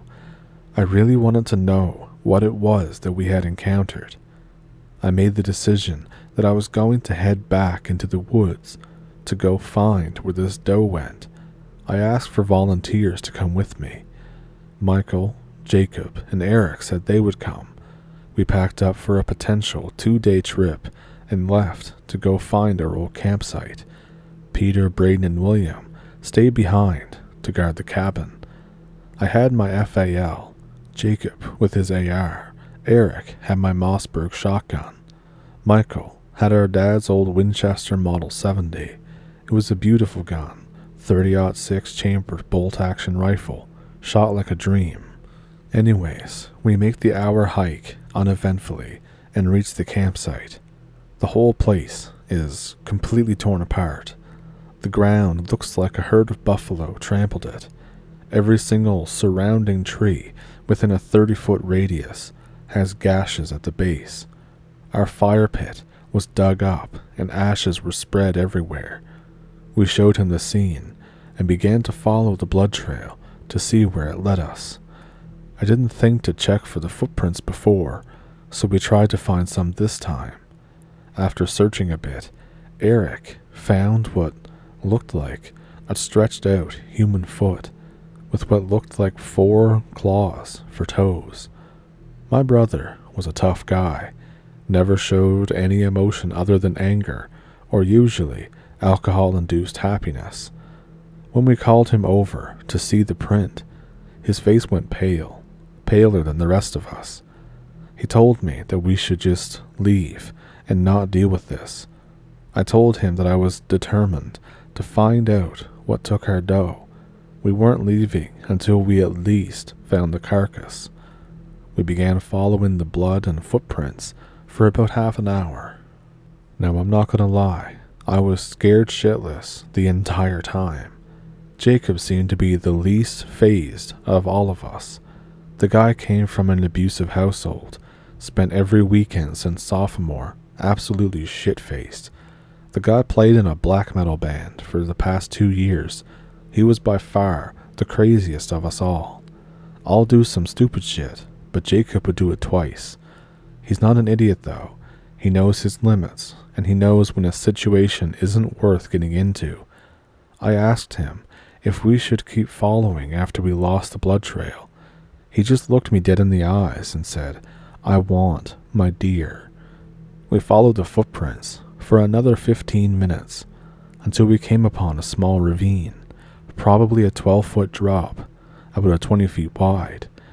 It was easy to get in and out of. There was a stream running through it. On the ledge of the other side, we see what was left of Jacob's doe. The body looked like that somebody had carefully cut every last bit of flesh off the bones and then power washed it. The head, however, untouched apart from one detail. The eyes were gone. Jacob and Michael wanted to get a closer look, so we went into the ravine, looking for a way to get to the other side. We managed to find a way up and worked our way through the brush to the doe. The eyes looked like they had been scraped out with claws. The rest of the head seemed intact though. I have actually seen this before on other animal carcasses that were pecked at by birds or raccoons, so this wasn't too freaky to me, but it was very concerning. Jacob cracked off a rib bone and said that he wanted it as a souvenir. We got back into the ravine to work our way to the other side, and then we finally saw it. I'll describe this situation the best I can from what we all managed to see about this thing. It was at the end of the ravine, 50 yards away, just watching us, standing on 2 legs, 2 skinny arms as well. It looked as if it were hunched over. The head looked like a mixture between a deer and a wolf, but the eyes looked oddly human. There was no hair, nothing. It was shriveled looking, light brown, with a gray-looking stomach. It was probably somewhere between 6 to 7.5 feet tall. You could see its rib cage through its skin. We couldn't see anything much else about it. It just stared at us. We were shitting ourselves. Even Jacob looked like he had regretted the whole trip coming here.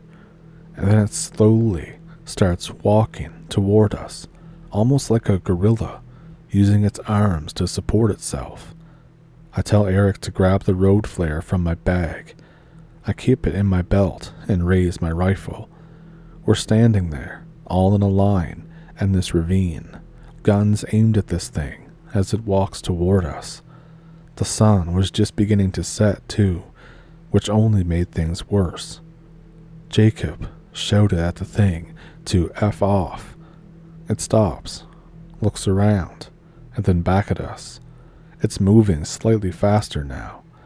I swear to God, I almost messed my pants at this point. When it reaches about 20 yards away, we open fire. It lets out the same blood-curdling shriek that we heard that second night, moving its arms in front of its face like it's trying to block the bullets. And then looks back and starts moving.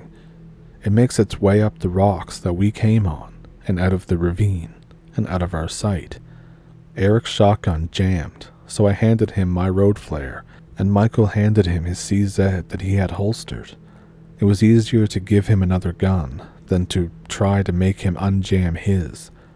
We wait for a few minutes, looking for where it went. Then we heard the shriek behind us. We turned around to see this thing darting at us. We opened up again. It stopped 20 yards away. It was getting darker too, harder to see. It starts walking away again, not even limping. We immediately make our way out of the ravine. We brought headlamps with us. We turned them on and quickly made a fire in a small clearing by the ravine. I used my S-Butt stove fuel to start it quickly. We gathered wood real quick to keep it going all night. We set up our diamond perimeter again and waited. There weren't any clouds tonight. It was easier to see, but still dark. After a couple hours, that wet dog smell came back again. We heard grunts. This time, we could see a silhouette moving through the brush. It was only 10 feet away from us now. It was circling us again. Then it stopped, right in front of Michael. Michael turned on his headlamp, and we saw it. It turned around immediately as we shot at it, and we heard another shriek as it ran off. We sat in that formation all night once again, until the sun was up the next morning. While M was in Afghanistan, I used to mail him these little caffeine pills. He told me that his platoon used them while on watch at the FOB to help stay awake and alert. In return, he used to send me stuff that they just got, like people would give them or little trinkets they'd find. One thing was an old Soviet bayonet, a .50 caliber shell, and a prayer rug. He brought some of those pills along. He uses them for work now too, on those long shifts. We all took 2 each. One covers 4 hours, and began our march back to the cabin. As we left, we saw a fresh blood trail. This time, we didn't follow it. Not again. We managed to find our way back to the cabin after a couple hours of trying to figure out where we actually were. We walked in, and we were immediately greeted by the rest of the guys with hugs and tears. "We thought you guys were effing dead. What happened?" We told them about the encounter and asked them what happened while we were gone and why they were acting the way they were. They said that 3 of them showed up at the cabin and were on the roof. Eric and I went outside and checked the roof. There were claw marks all over it. Michael said that we need to leave before everything gets much worse. We all pack up and leave back for Toledo. We stopped at a motel in Columbus on the way back to get some sleep, so we didn't fall asleep at the wheel. I remember asking Michael why he went pale at that footprint. He then told me that when we were younger and we used to come camping here with our parents, that he saw that print before. He said that when we were kids and came to this area, he saw one of those prints near the cabin. As a young teenager, you think that footprints are cool and you wonder what made them. Around this time, I was mostly stuck with my parents. He said that he went exploring around the cabin, trying to follow the footprints, but all he found was that they went into a big circle. Thinking this was spooky, he just moved on with the afternoon and eventually forgot about it. We cooked over the fire and did family stuff and settled in for the night. Sometime in the night, he had to pee, but he also heard something out around the fire pit just as he was about to leave the cabin. When he gathered up the courage to go head out, he saw nothing there. He was telling himself it was just his imagination. He went around the side of the cabin near some trees to pee. In the beam of the flashlight, he saw weird marks on some of the trees, and then something else. He heard something very lightly trudging through the woods near where he was standing, and then he heard a snort or heavy breathing. As he's telling me this, he went pale again. He said he swung his flashlight to where he heard it, and he saw something almost exactly like we saw at the ravine. It was staring right at him. He froze still. He said its eyes looked intelligent, almost human. And then, with another snort, it sank back into the trees. He ran inside the cabin, locked the door, and huddled awake until dawn. Obviously, as you can imagine, I haven't gone camping there since. The trek back was, again, not great, but we all made it. Every now and then we all try to get together and kind of recount what happened, and whenever we do this, we make sure that if we're going to be camping, it's at an actual campsite. Me and that girl didn't last, teen love and all that. But really, I'm just glad that we all made it out of there, alive. When I was 17, I had a really big fascination with snipers and ghillie suits and stuff like that. So did my friend.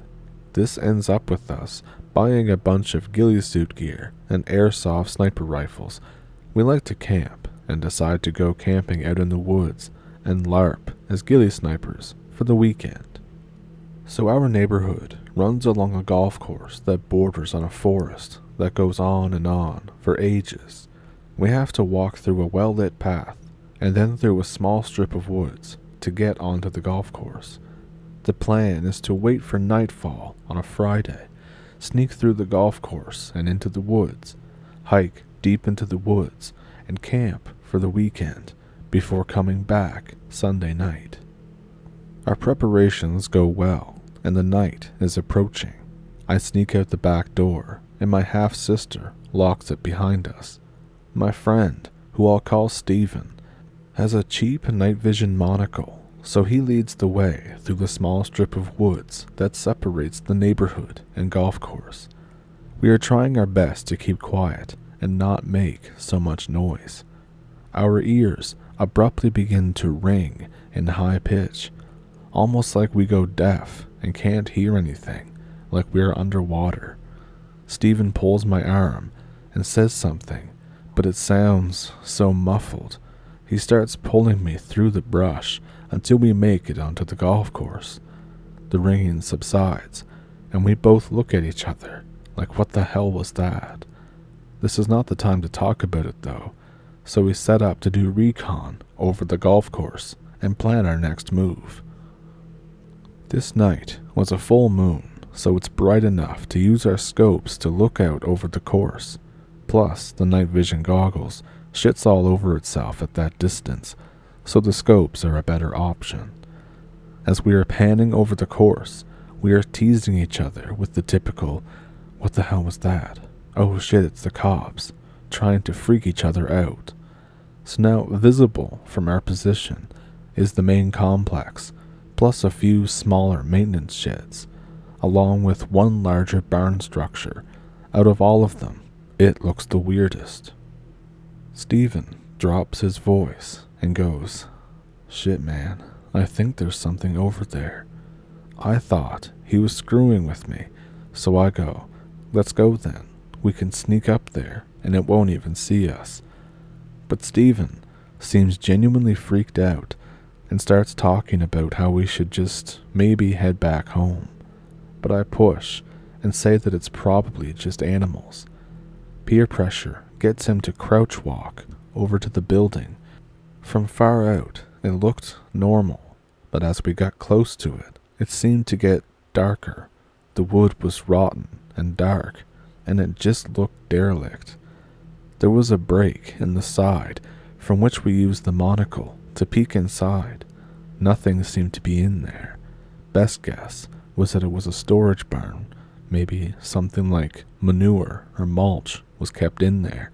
I'm not sure. It was just completely empty at the time. The hayloft was slanted down, and there was a stair leading up to it. It's pitch dark up there, and none of us wanted to look. We suddenly are aware, though, of this clicking noise, kind of like the clicker in Band of Brothers, coming from the hayloft. Stephen refuses to go up the steps, but I really want to see what's up there, so I make him hold the flashlight and tell him to turn it on when I motion it. I try to quietly climb the steps and hold out my phone and motion for him to turn the light on. I get him to turn on the flashlight, and I take a picture, but nothing much of note shows up. You might be asking, why didn't I just use flash? It's because I wasn't sure how far back it went, plus the flash on my phone sucks, and I just kinda wanted to make sure that if I captured anything, it was a good picture. Obviously, I don't get anything, and Stephen, upon hearing that there isn't anything, peeks his head up and shines the light around, and it really is empty. The clicking sound, though, is still going on, and I'm starting to get weirded out. But Stephen has gotten over his fear and ushers us to keep going.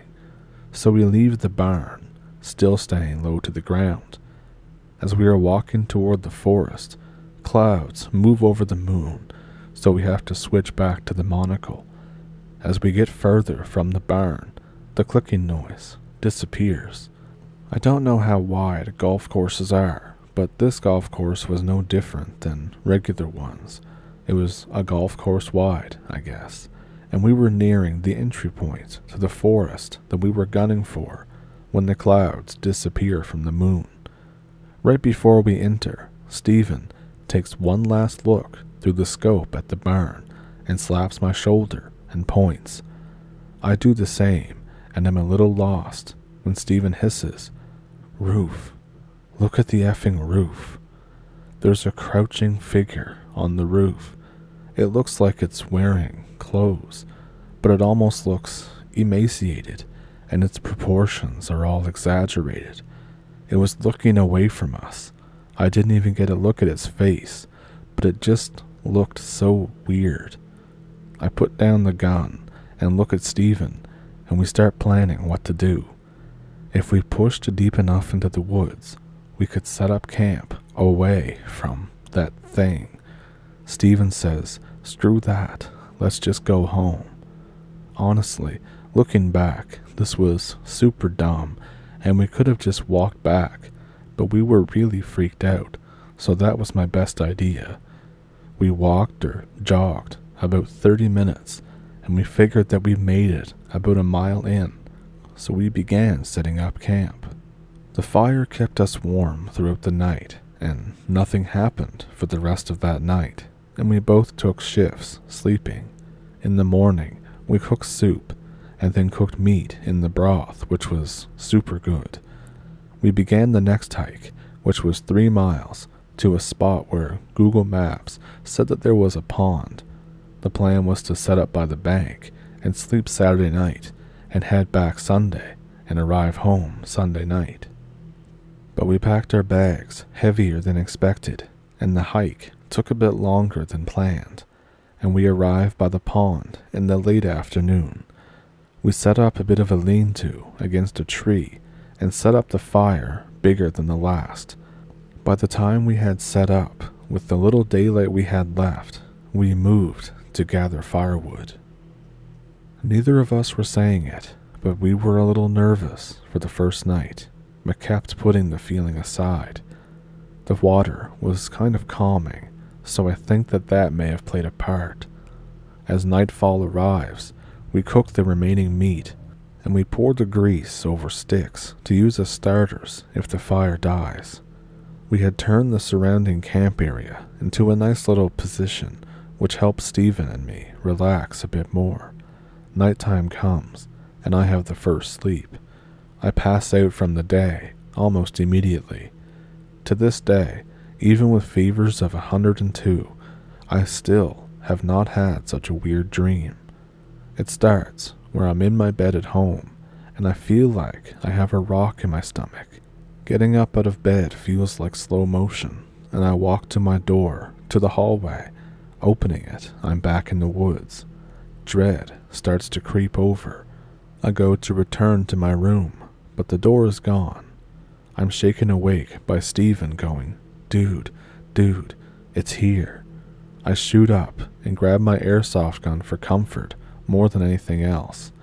The fire is dying, so I throw on a grease log, and the blaze illuminates the surrounding area, and I see a figure standing behind a tree a ways away. We are both panicking. The only thing that we had were airsoft guns and a small baby Browning .25 caliber that wouldn't do anything. I pulled it out of my pack regardless and pointed it in the direction of the thing. I squeezed the trigger. The little pop does nothing more than scare the creature out from behind the tree, in which it takes long strides further into the woods. I only have 13 shots, so I put it away. Neither of us can sleep, so I begin to heat up some water for tea while he scans the woods with his monocle. A couple of hours pass, and we begin to hear rustling again, so we both are up at attention, and me with the handgun. Stephen starts pointing into the dark. "Right there, man. Shoot it. Shoot it." I can't see anything, so I just shoot in the general direction. The rustling keeps getting closer, and we both say screw it and tumble out of our camp and start running toward the water. I look over my shoulder, and I see this tall figure almost shuffling through the brush towards. Stephen is in front of me, so I try to aim and shoot it, but it either misses or does nothing as it keeps chasing. We splash into the lake, and I trip and end up dunked in the water. I recover quick, but the thing is almost upon us. Its face was weird. It looked like it was slits in a clay mold of a face. Stephen is screaming to shoot it, and I raise the pistol and pull the trigger. It doesn't shoot. I clear the jam and blow down the barrel, and raise it again and pull the trigger. This time, I see the bullet hit the thing. It just grunts and stops for a second before it continues forward. I shoot it again, and now that I have it sighted, I just keep squeezing the trigger. Just when the gun clicks empty, the thing makes a low, whimpering sound and stops in its tracks. It leans and almost buckles, and I guess decides that we aren't worth the effort, and sort of lumbers off back into the woods. Me and Stephen look at each other. We have no words. We slowly make our way out of the water, still nervous, but with the feeling that the main part is over. The camp is wrecked. We are both wet and cold. The fire is almost dead, and we spend a while trying to get it to relight. It catches, and we just sit next to it, letting it warm us up and dry us off. It's nearly morning by that time, so we just stay up talking about whatever. At the first sign of sunlight, we extinguish the fire and pack up. We throw the grease logs into the water and then pee on the fire. We make the hike back to the golf course in record time. We sit just out of sight in the woodline and watch golfers do their thing for a bit. We finish off the power bars and other snacks that we had. We were just waiting for night now. We nap on and off. We retreat back into the woods and get a small fire going to dry our socks. Despite everything else that's happened, this brief time are some of my favorite memories. The fire was toasty, and we ended up cooking some soup and chili, which tasted amazing. We talked about school, girls, and the previous night. It's just kind of a weird moment where we aren't really fazed or upset about it. It was scary, but here we are. We go to check up on the course, and there aren't any carts visible, so we assume that they've closed. We're heading back to the camp to pack up, debating running the risk of being spotted versus staying till dark. We take the snipers and crawl. We take it slow, crawling through the course, as it's very open and almost anyone could see us if we were moving if they looked hard enough. At about the halfway mark, we hear someone call out to us, "Hey, what's going on over there? I'll call the cops." That is our cue, and we get up and start sprinting to the woods bordering our house. We reach the edge of the forest and we duck into it. I quickly text my brother to have the back door unlocked. Stephen and I pick up the pace and are just sprinting at this point, not really trying to stay hidden. We pass through a small asphalt path that loops through the woods and hop the back fence that leads to my house, and we make it inside and lock the door behind us. We change and pack up the gear and storage. We spend the rest of the day playing video games. We ask around, but nobody really has any concrete answer about anything weird in those woods. We don't want to reveal what we did, so we just keep quiet and go about our life. Stephen and I are still good friends. And I have this drawing. I apologize for it not being the best, but its eyes and mouth just looked like slits in its face, and the clothes it had on seemed to just be rags on its body. It was tall and seemingly pale. I'd wager around 7 feet tall. Without doxing myself, I live in the Appalachias, so I don't know if there's anything like that. Hide-behinds are nightmare fuel.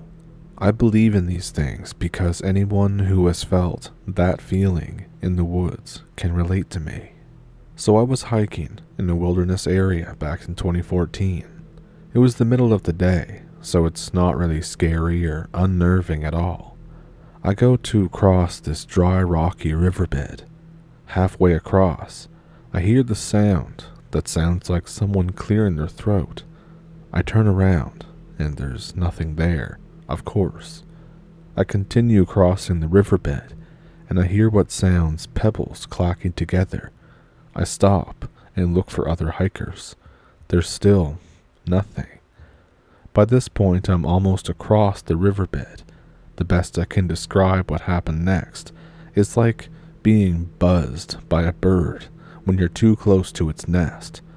But it's not a bird. I guarantee you that birds these days are not 6 feet tall. Whatever it was whooshed behind me, and I looked around and caught, just for a second, a black and brown blur. I could feel the wind of it on my neck and head, but I spin around, all the way around. No bird, no nothing. I call out, "All right, no more games. Leave me alone or stop hiding." I wait for a few minutes. Total silence. I say, "Okay then." I keep hiking. A few hundred yards down the trail, I hear the throat clearing sound once again. As I slowly and nopely turn around, I see this 3-foot tall mass dart across onto the trail. I don't just see it, I heard it scurrying, and it kicked up dust as it ran across the trail. I actually fall backwards because I'm so scared. I scramble to my feet, swearing, and I power hike my ass out of that canyon and don't go back. Hide-behinds are scary shit.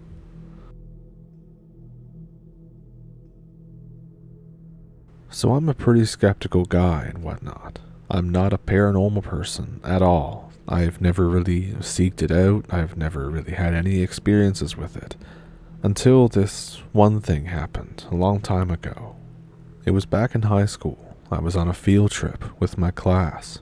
I was walking with two of my friends and away from the others by a few steps. We were in the middle of some sort of state park or national park, I don't even remember. I wasn't really enjoying the hiking trip, basically. At some point, I turn around and I look at the way the leaves are in the trees and the way the sun touches them. The next thing I remember is me being approached by two girls from my class. I'm looking in the same direction, but I'm in a different location. I am a little bit up the trail and staring at something else now. They tell me that they were looking for me. I really don't understand what's going on. My mind is blank. I can't even speak. I follow the girls back to where my class is. The whole class was looking for me. Everyone was searching for me. Emergency personnel had been called. They take my blood pressure or something like that. My two buddies look worried but relieved. They say that I vanished when they weren't looking. There's no way this is some sort of joke because the emergency personnel are here. I'm still confused as to what the hell is going on. I'm freaked out. I can't remember anything. My mind is blank. It took weeks, but I was finally able to remember bits and pieces of something happening. I remember talking with my friends, and then I remember looking up at the trees and the leaves and the sun. And then everything began to felt like some sort of weird dream.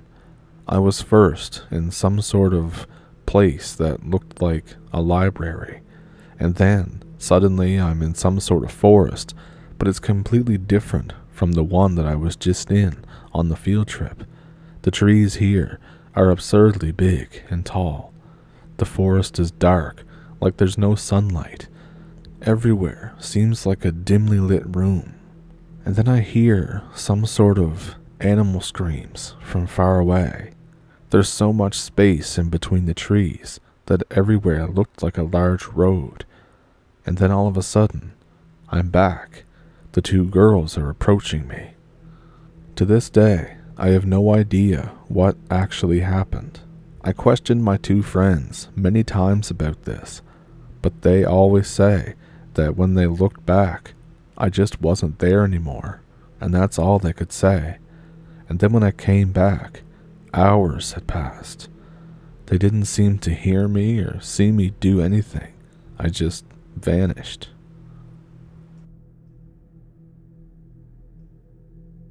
To start off, I don't care if you believe me. This whole thing is going to sound completely unreal, almost like a fever dream. Nobody believes me, but someone might know just what the hell happened here. So I had turned 19. I decided to go visit my grandfather in northern Michigan. A bit of backstory about my grandfather. He lives in a cabin like a pioneer. I never really knew him too well. I only saw him once every few years. All I really know about him is that back in the 70s, he was in Vietnam. When I was 17, he confessed to me that he felt terrible about the things that he had to do there. Apparently, he was told to beat somebody to death with a shovel. After that, I kind of avoided him. I was too freaked out to talk to him, especially since he was clearly unstable. Old guilt caught up with him and kind of affected his mind. But now, he knew that he was nearing the end of his life. He was having liver problems, and he refused medication. He invited me over, since I'm his last living relative, and he wants to spend some time with me before he passes. At first, I was hesitant, but I decided that this is what my father would have wanted. After about 3 hours of driving, I get to his cabin. It's a nice place. It looked almost like it was made out of Lincoln logs or something. He's waiting outside on his cabin porch. He's smoking a pipe and rocking in a chair. He looks straight out of a cartoon, suspenders and all, like somebody you'd see who's a stereotype of a pioneer or just old farmer guy. But he looks exhausted. I can see dark circles under his saggy eyes. He gets up and gives me a big bear hug. He's trying to hug me as hard as he can, but he can clearly barely walk, and he's clearly weak. We hug for a few minutes, mostly because I find it too awkward to break away. I remind myself that even though I only remember him for a few years, he's known me most of his life. Halfway through, he starts kind of breathing heavy on me. He sniffles. I realize that he's been crying silently. Eventually, he breaks away, red-eyed. He says, "Come inside, son." I say, "Okay, Pa." I come inside to a very cozy cabin. It's getting cold, especially in Michigan, so he has the fire going. He has running water, a gas stove, and 2 beds. One of them is very new and good quality. I think he bought it just for me. When I get over the initial off-puttingness of his behavior, I begin to care for him. I kind of begin to remember my grandfather, if that makes sense. The bond of family becomes newly important. I decide to be his live-in helper until he dies that very day. He starts to make us some decaf, but halfway through, he starts to sweat. I help him to his chair by the fire, and I finish the coffee. My coffee tastes terrible, but he's still very appreciative. He assures me that it's delicious. After the decaf, we get ready for bed. He lies on the beat-up small bed and tells me to sleep on the new one. When I tell him we should switch, he refuses. I guess he did buy it for me. He says his prayers and he falls asleep. I can't stand watching this old dying man, my own flesh and blood, sleeping on that pile of junk. He's quite small and frail at his age, though not thin. With a bit of effort, I manage to lift him up gently and tuck him into the big bed. I move the small bed to the window and I make sure to sleep facing it. That way, the sun wakes me up. When the sun wakes me up, it's like 6 a.m. I slide the bed back and switch my grandpa back. I lay on the good bed for another 20 minutes before I realize I can't fall asleep again. All that lifting woke me up. I decide to just prepare breakfast and pack his pipe for him. I go to an outhouse near the cabin because the flushing might wake him up. When I'm done, I step outside. I notice something behind his cabin. It seems to be a gate holding 6 black horses. They're shackled in these massive metal chains. Each horse has a huge metal ring around their necks. They're all chained together and all to the ground. Since it's like 6 a.m. and the forest is dark, they look really creepy, like something straight out of hell. I thought that maybe it was a trick of the light, but their faces looked all kinds of screwed up. Their eyes looked almost red.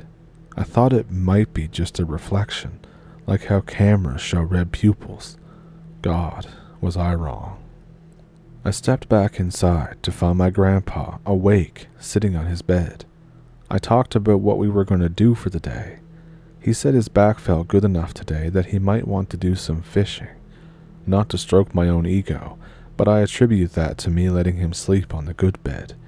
Let me tell you, he might as well have been sleeping on the floor or whatever. After a breakfast of eggs and bacon, I drive him to a pond near the house. We fish for a while, silent the entire time. It wasn't awkward though. It was a comfortable silence. I didn't catch anything, but he caught a 3-pounder. I had to help him reel it in. He was very proud of himself, and that made me happy. He said that he used to love to go out fishing. I told him that we'd make it into dinner. On the drive back, I asked him about the horses. I had kind of forgotten about them since the early morning. Instantly, I knew I shouldn't have asked him. His cheerful smile was replaced with a kind of stern grin. He looked like he was forcing himself to maintain a rapidly fleeting smile. He told me not to worry about it, that they were just pets. I almost listened to him except he nervously quivered when he said worry. Never happened before or after, so I doubt that it was just an old man thing. When we got back, he showed me how to gut and debone the fish. We marinated it in a dry rub for about 30 minutes while he took a break to puff on his pipe. While he was doing that, I opened the curtains to the back window and peered at the horses. They hadn't moved at all. They hadn't eaten or slept. They didn't look cold, but they were still shooting hot breath from their nose. I know because it was cold. I saw it. I stepped outside to talk to my grandpa about the horses. I said, "Pa, did you forget to feed the horses or something?" He says, "You don't feed these horses, son. Not this type." I had no clue what he meant by that. Every time I tried to ask, he would just ignore me or change the subject. When he was done, we stepped inside and had our dinner. I noticed he prayed extra long that night. Fast forward to the next morning. I just woke up with the sun, and I put my grandpa back into his bed. I decided to get a bit closer to the horses this time. I got just barely close enough so I could see them. I don't think they noticed me. Remembering it now sends shivers down my spine. It was just as terrifying as I initially thought, if not more so. They had shaggy, matted fur, deformed and bent out of shape skulls. I know 100% that their rib cages should not have been indented like that. Their teeth looked like they had been chewing on rocks or something. It wasn't just their appearance, though. I've been around deformed animals before. It doesn't really bother me so much. But these things had a really screwed up presence, like the feeling in your stomach after you watch some really screwed up things on the internet, or like you see someone die. Initially, I felt bad for them, but now I just wanted to not see them. Strangely, however, I also wanted to get closer. Just being around them made me weak in the knees. I couldn't do it. One of them looked me in the eyes, and if I hadn't just used the bathroom, I probably would have shit myself. I ran back into the cabin and hid. Grandpa was just starting to awake, so I tried to forget about it and get to work. Today was a supply day, meaning that we were going to go into town to refill on food, firewood, toiletries, etc. I decided to buy Grandpa a cake too, not for any special reason, just that it's important to have some fun while he could. Usually, he just got someone to deliver him food, but it was good to get some exercise. Plus, his back was feeling better. We rode into town, and Grandpa said that he was getting sick. The poor guy hadn't been in a car for years, I don't think. Motion sickness really got to him, and we had to pull over. After that, I realized that we had to go quick. We got to a giant, but I think they call them something else there, a good and plenty, or something like that. We pick everything up, and I hide the cake from Grandpa to surprise him with it at the cabin. When we get back, something is wrong. I feel that same stomach feeling. There's a racket coming from the back of the cabin. I pull the car up and step outside. These horses are going nuts. Littered on the floor behind them are some kind of white balls. Grandpa tells me very sternly to get in the effing cabin. I say, "Shouldn't we drive away?" And he said, "Son, the worst thing we could do right now is try to escape." I have no clue what the hell he's on about. When we get inside, he starts explaining. Now remember, he's an old man, and he's injured, so I can barely understand him. He starts talking about how he didn't know that they were there when he bought the cabin. If he leaves, he's gonna die. They must have eaten something. From what I can piece together through everything he told me, if you feed them, they get stronger, and they can lure things in better. Once one of them got a bite, they got just enough strength to lure in more and more. He said the most we can do is hope they run out of things to eat. And then there was a snap. A loud crack, like a whip, snaps through the air. Grandpa goes silent. I say, "What the hell was that, Pa?" He stares at me, kind of empty-like. Looking back at it, he was accepting his death. He said one of them broke the chains. I said, "What the hell are you talking about? What the F?" He looks at me with a kind of pain in his eyes. He says, "Behind you." I whip around, facing the building. He says, "You're a good kid, Sonny." And then I lose consciousness. Everything goes black until I come to with the sun beaming on my face. I wake up in a pile of my own blood. There's a crowbar at my side. My head aches terribly. I touch the back of my head. It's just a flesh wound. I pick myself up and try not to vomit. I fail. I sit down and try to come to. Everything aches. I'm freezing. And then I think, wait, why am I freezing? The right wall of the cabin is full of holes. It looks like someone threw boulders through the wall. I think, what the hell's going on? Where's Grandpa? There's no sign of him.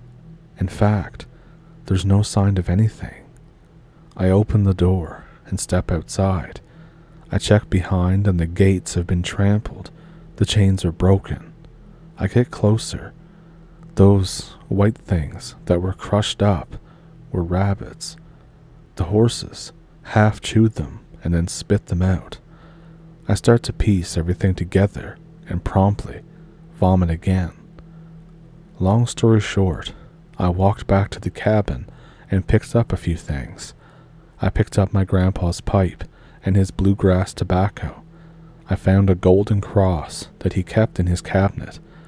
I drove home without stopping. The next day, I called a delivery boy and I asked him to deliver to the house so I could see if I dreamed the whole thing. After a while, he calls me and asks me what house I was talking about. He said that there used to be a house there, but it's been burned down for years. Guys, I have no idea what the hell happened that day. I'm sitting here, smoking his pipe. Honestly, it's the only proof I have that any of this had ever happened. My therapist can't explain it since I literally have his pipe as physical evidence. My priest can't explain it since there's no records of demonic horses or anything as far as we know. My friends just tell me that I'm full of shit. I don't know what else to do. What the hell happened?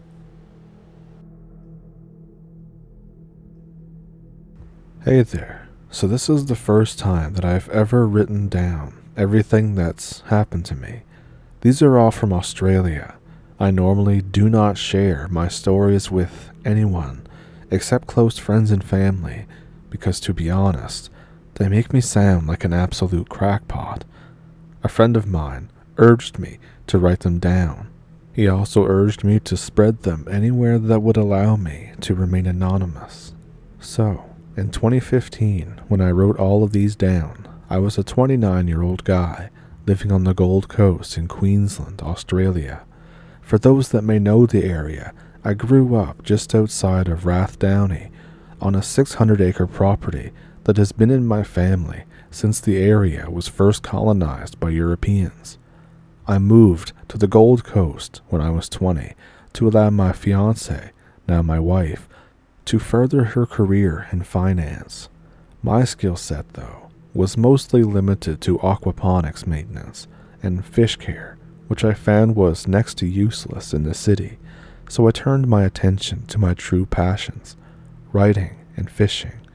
I was soon picked up by one of Australia's largest fishing magazines, which led me on countless fishing trips around the country.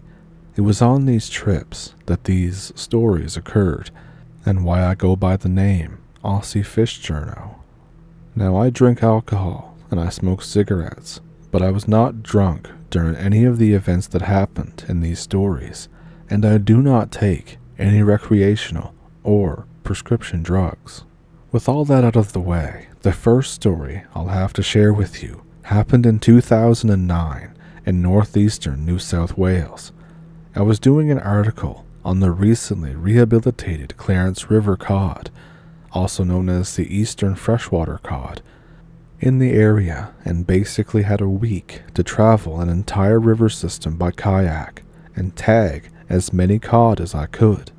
This trip was purposefully correlated with a full moon on the last night, as this would provide the best conditions for targeting cod with surface lures throughout the night. For anyone who may be interested, the trip itself was, for all intents and purposes, a complete failure, as I only managed to catch 4 cod, all neonatal and tagged from a previous restocking program. However, it was the occurrence on the last night of the trip that I will be sharing with you. I keep a tight journal on all of these trips, as it allows me to add personal and anecdotal insight, especially when writing articles, as well as ensuring that I do not forget to include any important details or events. This is word for word, but only including pertinent details, a copy of what I wrote in my journal that night. With a tally of 8 bass, 2 tandons, and a spangled perch, and a foul-hooked eel, today was another codless day. The entire camping area above the falls was taken by a cavalcade of caravans, and I settled for a small patch of cleared shrubbery below the falls, but far enough away that I would not be in danger of flooding, and so that the crashing water would not keep me awake. 3 curlews entered camp shortly after I was set up, and I offered them some cooked perch, but they would not take it, even after I threw it well out of arm's reach. It was odd to see them in this area. Moonrise tonight will occur around midnight, and I will do my best to wake up, throw some surface lures in at every eddy that I can find. Conditions are still comfortable, but cold. There's no clouds or rain. Water is flowing reasonably hard over the falls, but the depth is significantly lower than it was 4 months ago. That was my final entry for the trip, as the next morning I was in no mind to write down the following events. Again, I will try to keep it as concise as possible, without missing important details. I woke to my watch's alarm at 11:30 p.m. without worry, and I made the short walk to the base of the falls. Moonrise was still at least a half an hour away, but I decided to have a few exploratory casts, mostly just to try and warm up, as the temperature was around the 4 degrees Celsius mark. On the 4th or 5th cast, I managed to snag up on something near the other side of the creek. Instead of shining my light over the creek and ruining my chances of catching a fish over the next half hour, I decided to wait for the moon to rise so I could see where it was stuck and retrieve it the following morning. I sat down and had a cigarette and tried to stay warm. I considered going back to camp, but I knew that this was my last decent chance to tag a few cod, so I decided to sit there and shiver until the moon rose. What happened next is a classic cliche, as it was long after summer. The roar of cicadas wasn't present, but insects and frogs and other nocturnal animals created a much quieter, but in my opinion, a much prettier symphony that would fill the night air. Just as the first rays from the moonrise had come over the falls and illuminated the creek, I noticed that the faunal noises were non-existent. The only sound present was that of running water, and I sat there with a certain curious suspiciousness. It is a hard feeling to explain, one where something just feels off, but you can't figure out what it is. I was feeling pretty spooked and decided that it wasn't worth hanging around for a $15 lure, so I grabbed my rod and was ready to make my way back to camp. I took one last look at the falls, and that's when I saw it. There was a large, thin object at the top of the falls. It was illuminated by the moon. It was definitely not there during the day, and my first thought was that it was a huge tree or huge group of branches that had been washed down the river overnight. And then it stood up. This thing was between 6 and 8 meters tall, incredibly thin and very human-like in shape, with arms much longer than a human has. I am by no means an artist, but I have attached a picture here of what it looked like in the moonlight. It slowly raised its arms into the air as though it was reaching to the moon itself. And that's when I noticed 2 of the same creatures standing beside it. I'm not sure if they were there the whole time.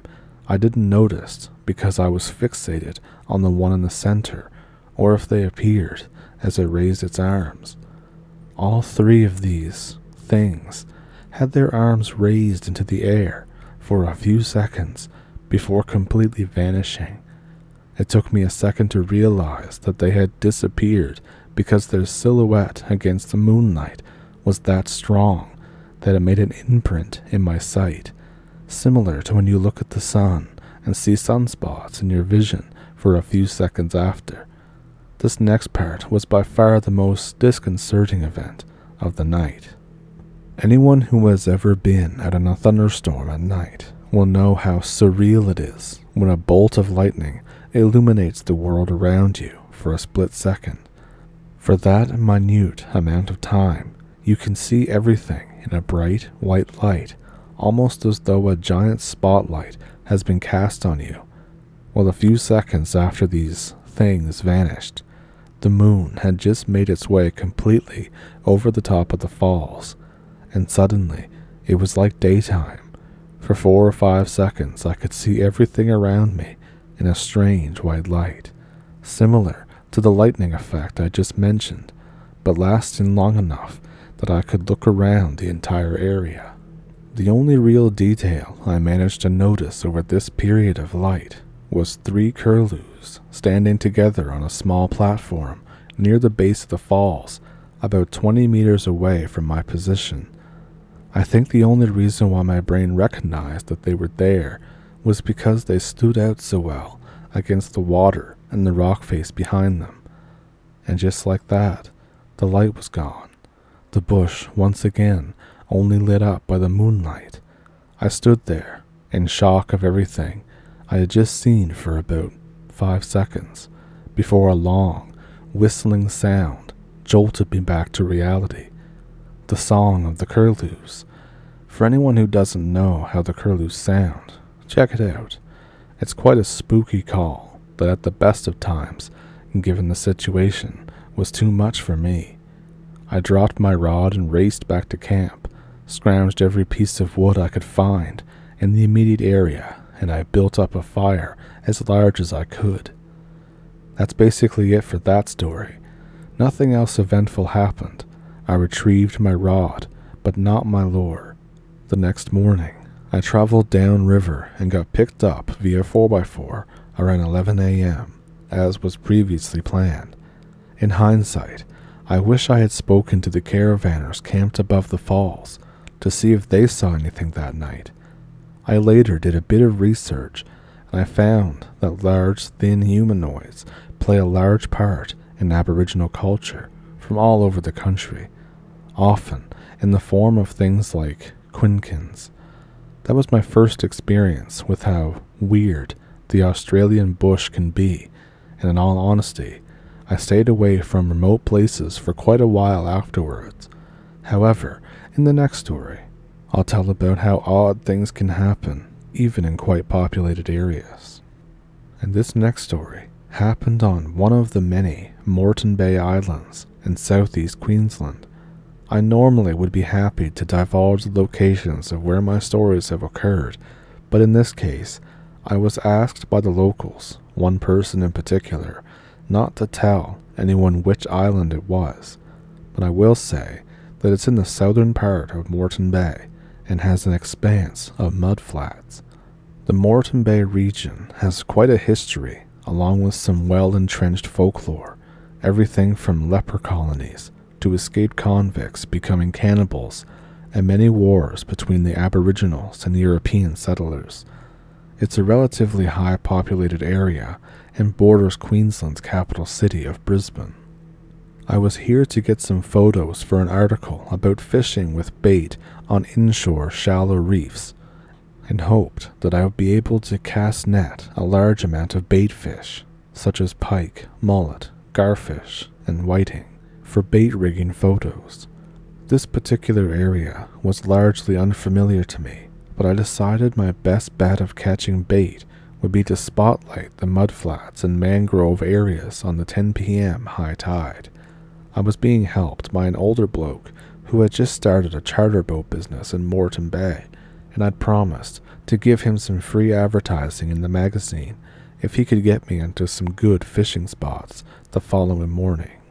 We headed down to the flats around 9 p.m.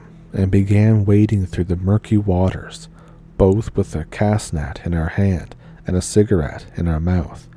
This is fairly customary in this part of the world, as it is the only surefire way of guaranteeing that the mosquitoes and other bugs stay well away from your face. We were both wearing strongly powered headlamps around the 1,000 lumen mark, which were only turned on a few seconds before throwing the net. Otherwise, you'd risk spooking the fish. The rest of the time that we were in darkness, out 100 meters from shore in knee-deep water. Your mind tells you that every rock you step on is a stonefish, and every piece of seagrass that touches your leg is a bull shark that's come in to check out its net feed. So it's a bit of an adrenaline rush. From memory, we were doing quite well within the first half an hour and had about 20 or so garfish and a few pike, both perfect snapper baits. We decided to head back to shore and roll a few more cigarettes and put our captured fish into an esky in the back of my ute. We were almost back, about 30 meters away, when my friend said, "There's someone at the ute." I looked up and I could just make out the shadow of what looked like somebody crouched down in the back of my ute. This wasn't totally odd, as there is a permanent population of 120 or so people on the island, but the fact that they were snooping around in the darkness made me very suspicious. My friend and I had whispered about what to do, and we decided that we'd walk through the water as quietly as possible until we were 10 meters away from the ute. Then we'd hit it with our headlamps at full power and ask this person exactly what they thought they were doing, prowling around our car in the middle of the night. I carry a multi-tool on my belt at all times when fishing, mostly to dispatch fish and cut line. In this case, it was my Leatherman Surge, which is a reasonably sized knife inbuilt, and although I had no intention or expectation about using it, having it with me did make me feel a little better about confronting our prowler. When we got about 10 meters away from my ute, I patted my friend on the shoulder to signal, "Let's do it." Both lamps came on, fully illuminating a 20-meter area right around the vehicle. What was staring back at us was shocking. This prowler was certainly not human. Standing on two legs, at about 130 centimeters high, it seemed to be covered in either dense hair or very heavy coating of mud. It let out an instant yelp when it turned to us, and took off into the mangrove trees which bordered the east of the mudflats. Its movements were not a run or a walk. It seemed to almost glide or hover straight towards the mangroves, and disappeared into them as soon as it reached the tree line. I only caught a split-second look at its face, but it did not seem to be ape-like, as is often the case in Yowie and Bigfoot stories, but more like a dog, with less of a snout. It's quite hard to explain, and definitely too hard for me to even try to draw. Its eyes were hugely reflective. It was almost like the light from our headlamps had hit two small mirrors and was directed back at us.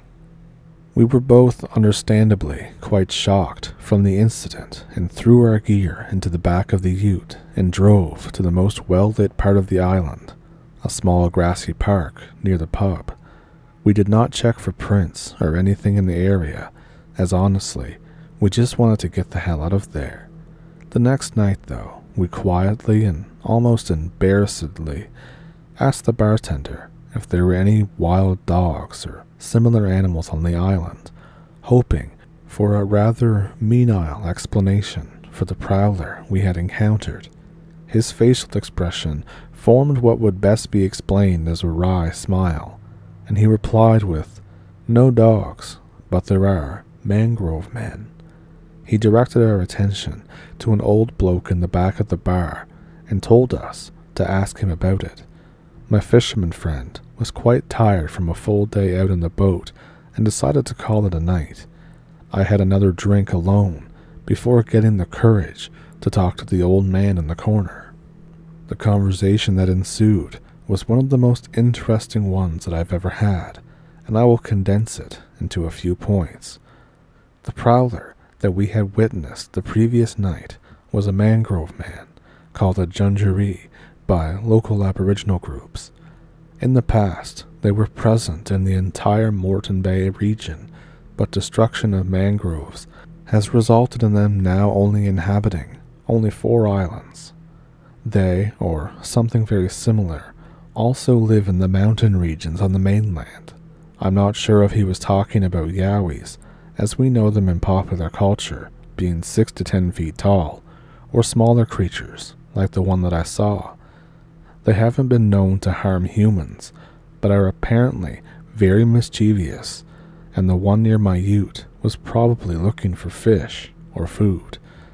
The Aboriginals do not consider them to be an animal or a spirit, rather somewhere in between. They are well known to many of the locals in the area.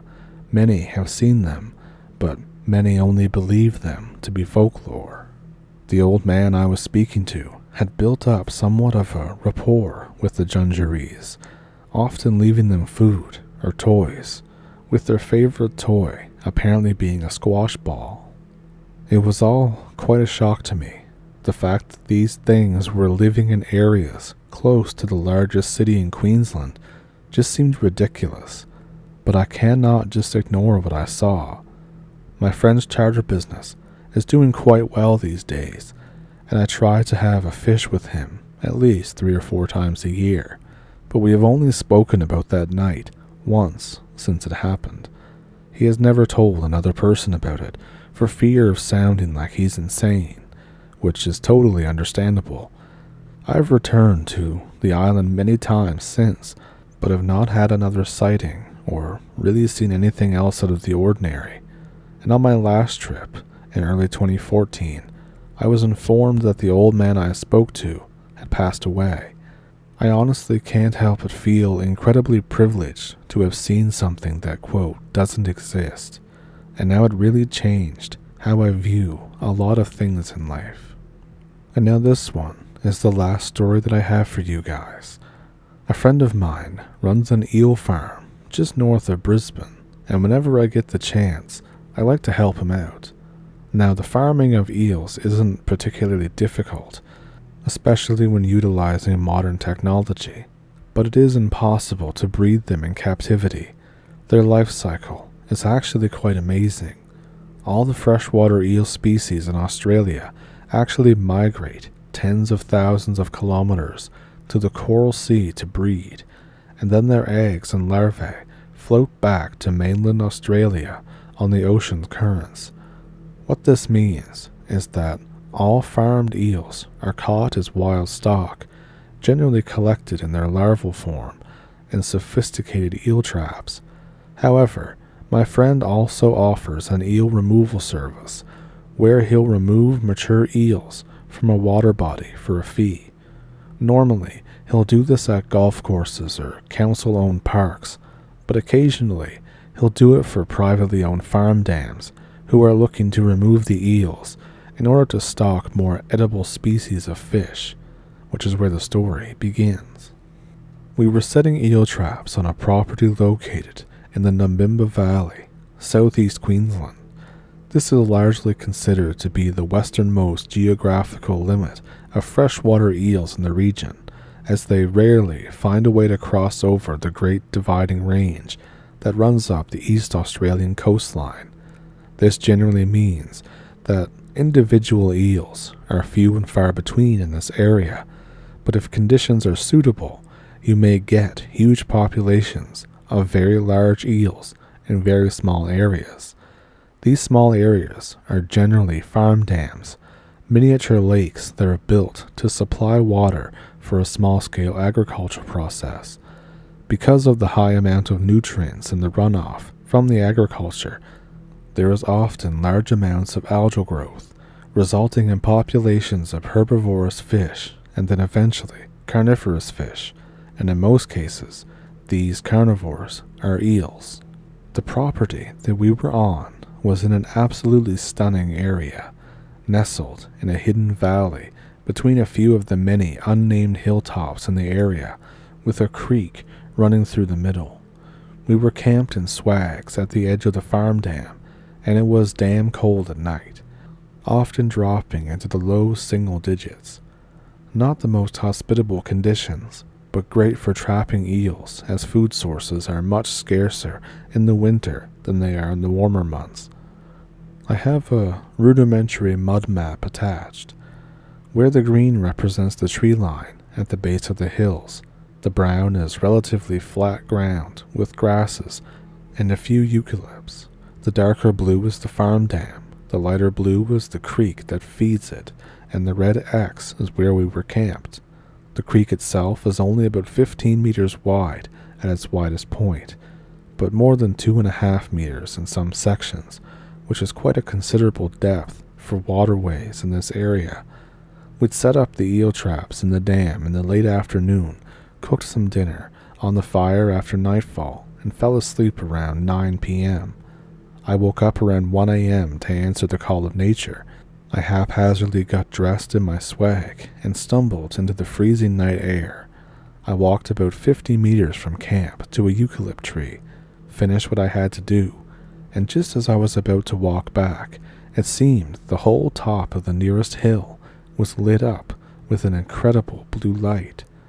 It seemed to almost swirl around this hill like a quick-moving mist, but it didn't seem to be produced from anywhere in particular, nor was it actually illuminating anything in particular either. It sounds funny, but it was just kind of there. I stood there for at least 2 minutes, watching it just sitting near the top of the hill, before almost mesmerized by it, before it slowly faded away and was just like it was never there. I was quite perplexed by this, and in the back of my mind, I was definitely thinking about the strange light that I saw at the base of the falls in northern New South Wales in the first story, and the truth be told, I was feeling very spooked. When I arrived back at camp, my friend was wide awake. He was setting up in his unzipped swag. I accidentally startled him pretty badly, as he thought that I was still in my swag, and as soon as he'd calmed down, he said, "Did you see it?"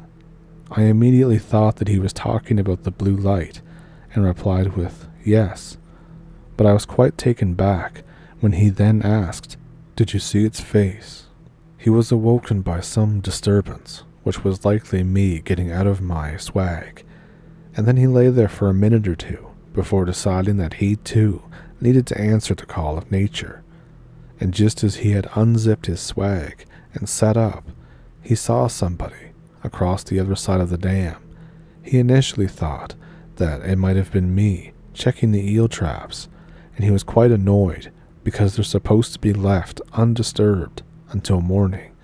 He was about to yell out to me when the person that he could see came into the moonlight. They walked to the farm dam in an odd manner. He said they seemed to push their chest out with each step in like a pulse-like motion, and bent down at the edge and pulled in the eel trap by the rope. They then picked up the trap and started walking back toward the creek, away from the dam. Now at this point, He was beginning to think that it was someone who had traveled up to the creek and was trying to poach his eels as well as his traps, so he yelled out to them at the top of his lungs, and I quote, "Drop that shit." In a split second, the person dropped the trap, went down on his hands and knees, and turned directly toward my friend in a lizard-like motion, and the effect it had on him was incredible. He said it was almost like this thing's face was telescopic, and it jumped out at him from the other side of the dam, and by this point he was beginning to sob, and I was telling him to stop talking and calm down, but he continued the story anyways. He seemed to be in shock. He was literally frozen with fear when this face seemed to jump at him, and the creature then turned away toward the creek, where he described its movements to be very similar to that of a crocodile entering the water. Again, I'm not an artist, but I have attempted to draw the face as he explained. I'm not sure if the red lines above the mouth are whiskers or another facial structure, and from memory, he wasn't sure either. I've never heard him yell out to the creature, even though I was only 50 meters away from camp. I think it's a fair assessment that the lights I saw and the creature my friend saw are connected in some way. It was a new moon that night, so it was impossible for the creature to be illuminated by moonlight, as my friend explained. The only explanation that I can think of is that the light that I saw somehow illuminated it. At sunrise, the eel trap was out of the water and on the ground between the farm dam and the creek, but I could not find any footprints or marks. This is despite the ground being a soft clay. To me personally, this adds credence to my friend's story, because if he moved the trap and faked a serious shock in order to make up a scary story to tell me, then his footprints would undoubtedly be around the trap. I sat with him for the rest of the night, and he calmed down a bit, and we left about an hour after first light. I gathered up the eel traps, but released the eels, as I didn't have knowledge of how to store or transport them in the tank on my friend's truck, and he just wanted to get off the property as quick as possible. I didn't tell him about the lights I saw, and he never asked why I answered yes to his first question if I didn't see the creature. I still go out and collect eels with him occasionally, but he will not talk about what happened that night. I did speak to an Aboriginal auntie, a female elder, whose family has lived in the area literally for thousands of years, and she basically went, "Yeah, bunyip," completely nonchalantly, as if what I experienced was an everyday occurrence. I didn't want to press her too hard for information, but basically they are similar to Junjarees, which this tribe calls Juligars, in that they are an animal spirit hybrid. However, these bunyips are much more malevolent, and if given the chance, will drag you into the water and down into a spirit world where they live, to be taken with a grain of salt perhaps, but is very interesting all the same. And with that, those are my stories. Like I said in the beginning, I don't expect you to believe them. Most people don't. I do hope that you at least enjoyed them though. So I was in Boy Scouts well into my teens, and the summer before I quit, I went to a summer camp in a muggy Florida marsh savanna area. If you've ever been to Florida in the summer, you'll know that it gets ridiculously hot, humid, and rainy. So the summer camp was a complete disaster weather-wise, but me and a few of my friends didn't like it for a very different reason. Now each camp had a colossal pavilion in the center, surrounded by assorted palmettos and tents. These tents were A-frame style, permanent tents atop rotting pallets, which made the whole camp look like an abandoned military base. These A-frames were made of disgusting 20-year-old tarps that insulated really well. This was a nightmare in South Florida because moisture plus heat would stay in each tent and make each night a living hell for its residents. add mosquitoes the size of your ball sack, and the entire campout was a disaster. Not to mention our scoutmaster was a giant douche, so he made us earn a minimum of 10 merit badges that week, so we had to attend 10 of his classes to earn them.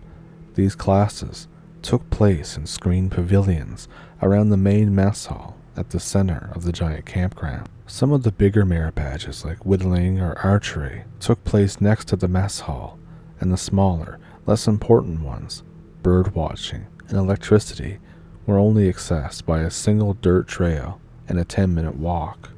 And our whole troop had these inner circle groups, like kind of clubs, that we could all earn our merit badges with. We called ours the Blind Koalas, or some other stupid name, just so that we could have a koala bear with glasses and a cane flying over our camp. We thought it was hilarious, and that we were jokesters and stuff.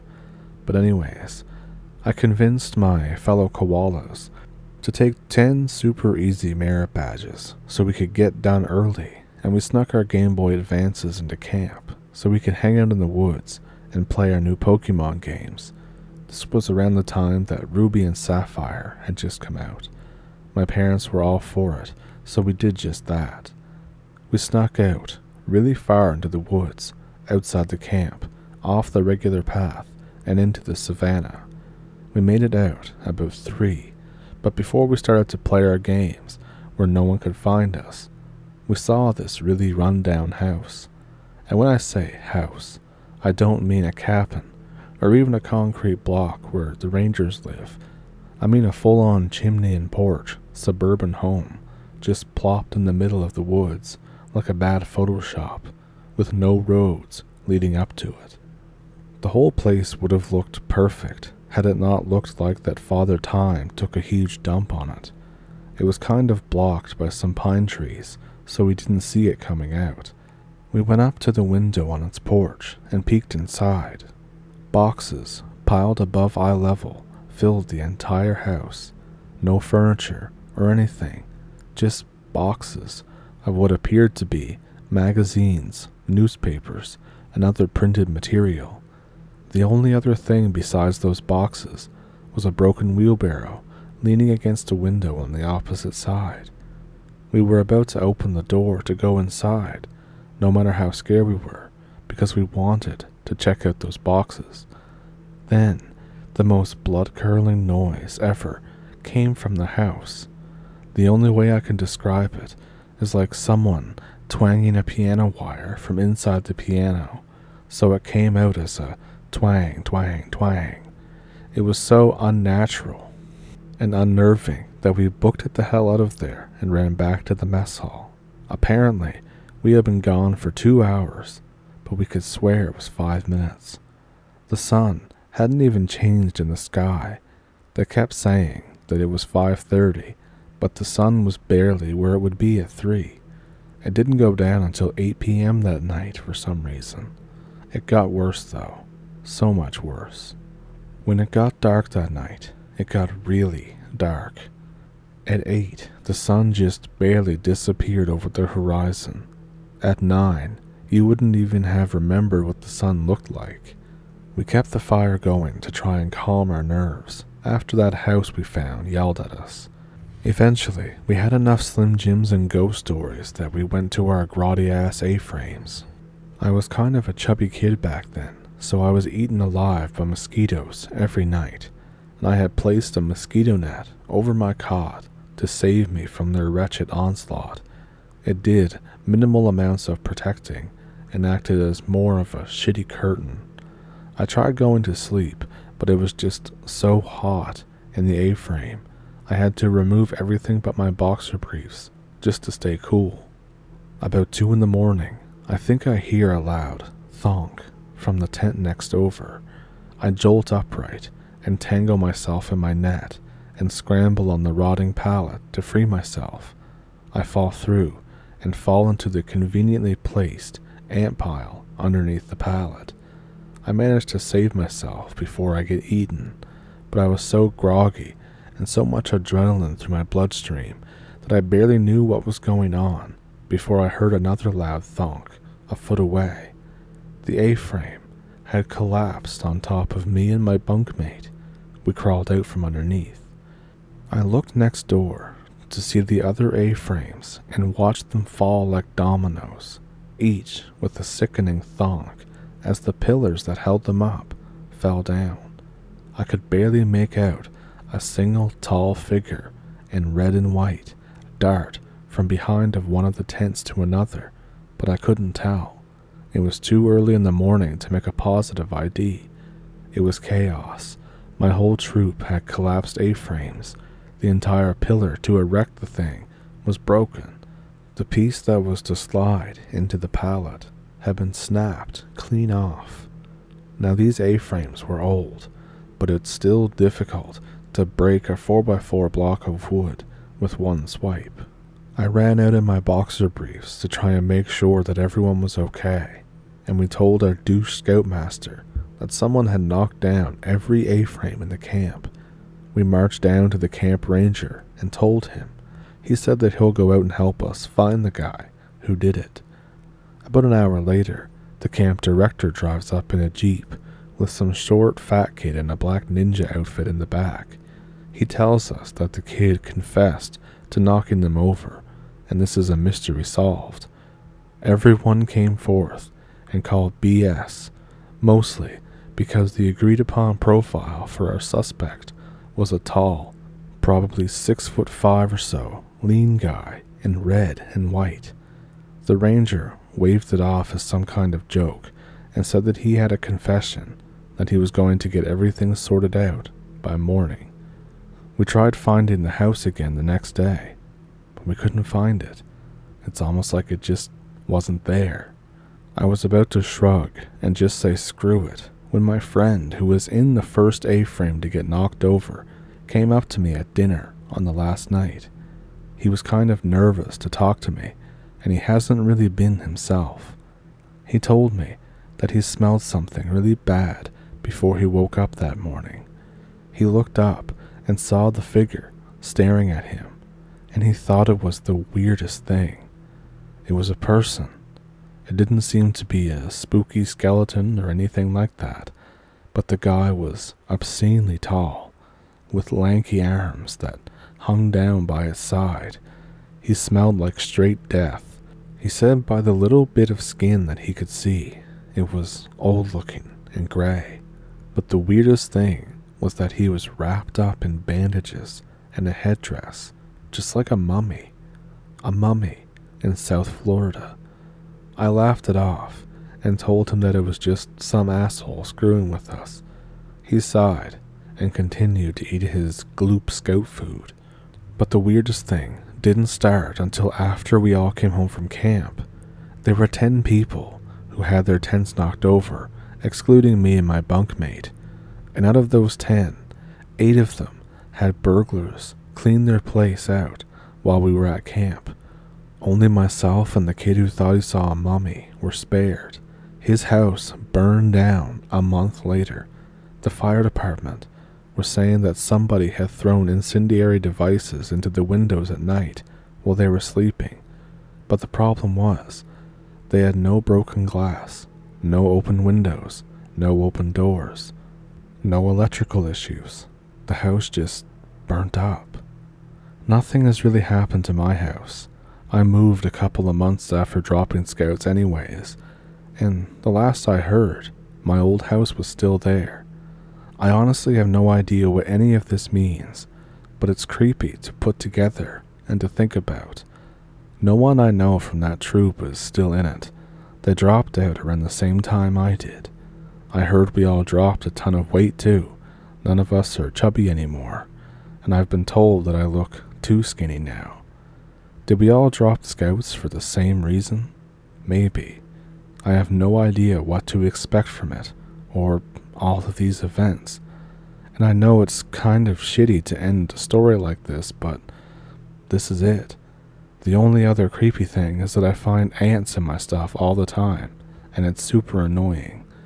I like to think that it has something to do with this, like we've all been cursed by some entity, but in reality, I don't know. Another weird thing is that I get bit a lot, and I don't know where the bites come from. I have to cover myself with band-aids sometimes because they itch so much. But yeah, that's just another thing that doesn't make sense, along with the mummy in South Florida. This happened way back in December of 2019. I lived in eastern England at the time. I was living in a 3-story house, about 50 meters away from a river. It was pouring down with rain.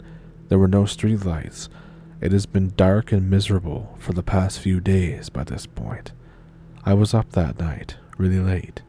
There was no flood warning yet, and I was not working at the time, so I had nothing better to do besides watch the rain and play some video games.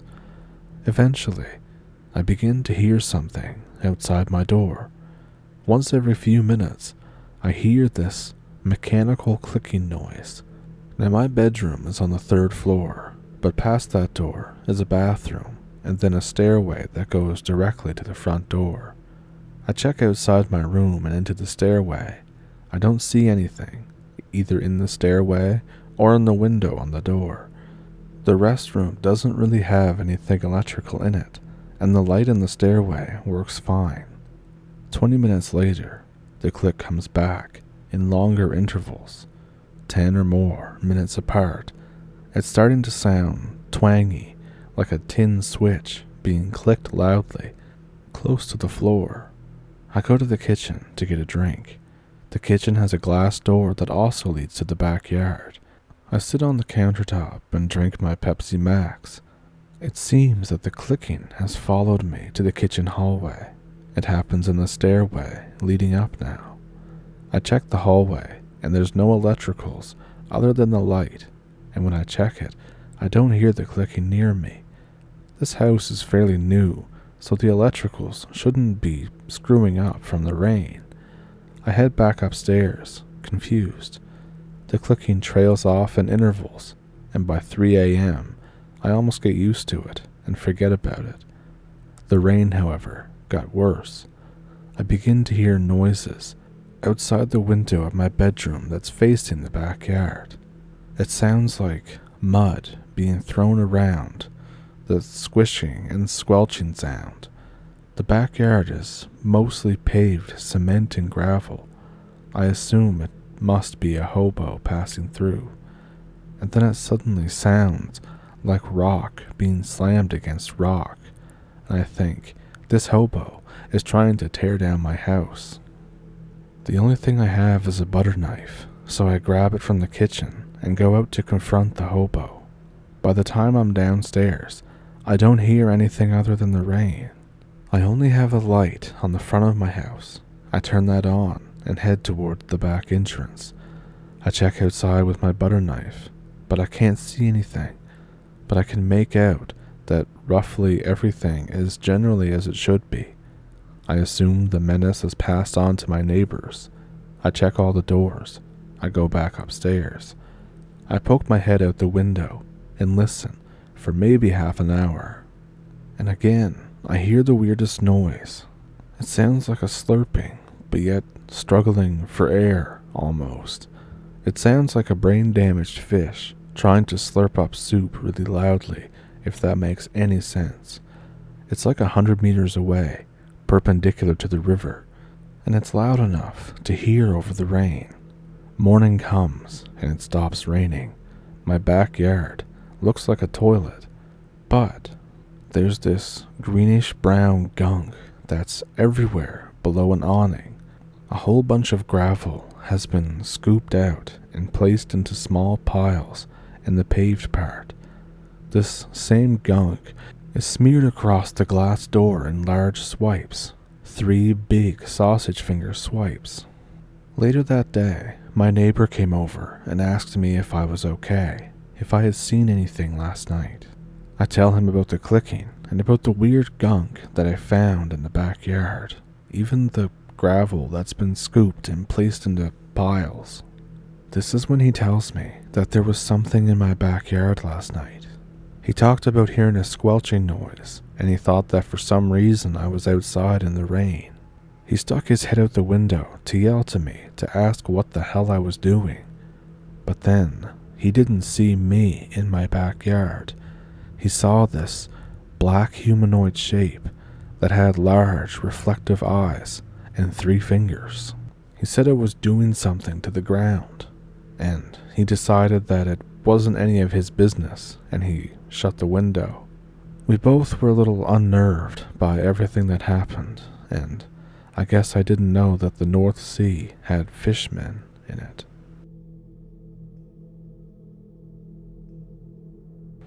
This was sent in to me by Mutant Buzzard, so I hope I can do your story justice.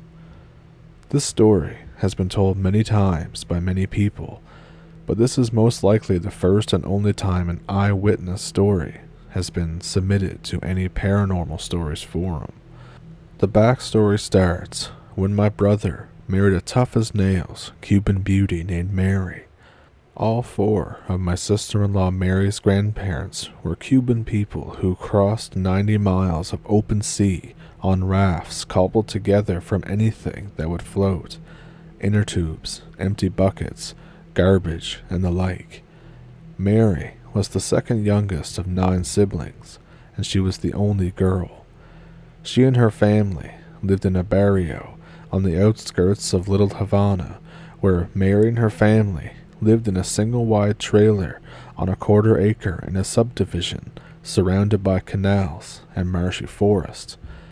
This is where she and her brothers and their friends spent many happy days catching turtles, frogs, snakes, and fish, and obviously always keeping an eye out for gators. Whenever a gator was spotted, the men would get a nuisance gator tag, and then they would have gator barbecue. Good times.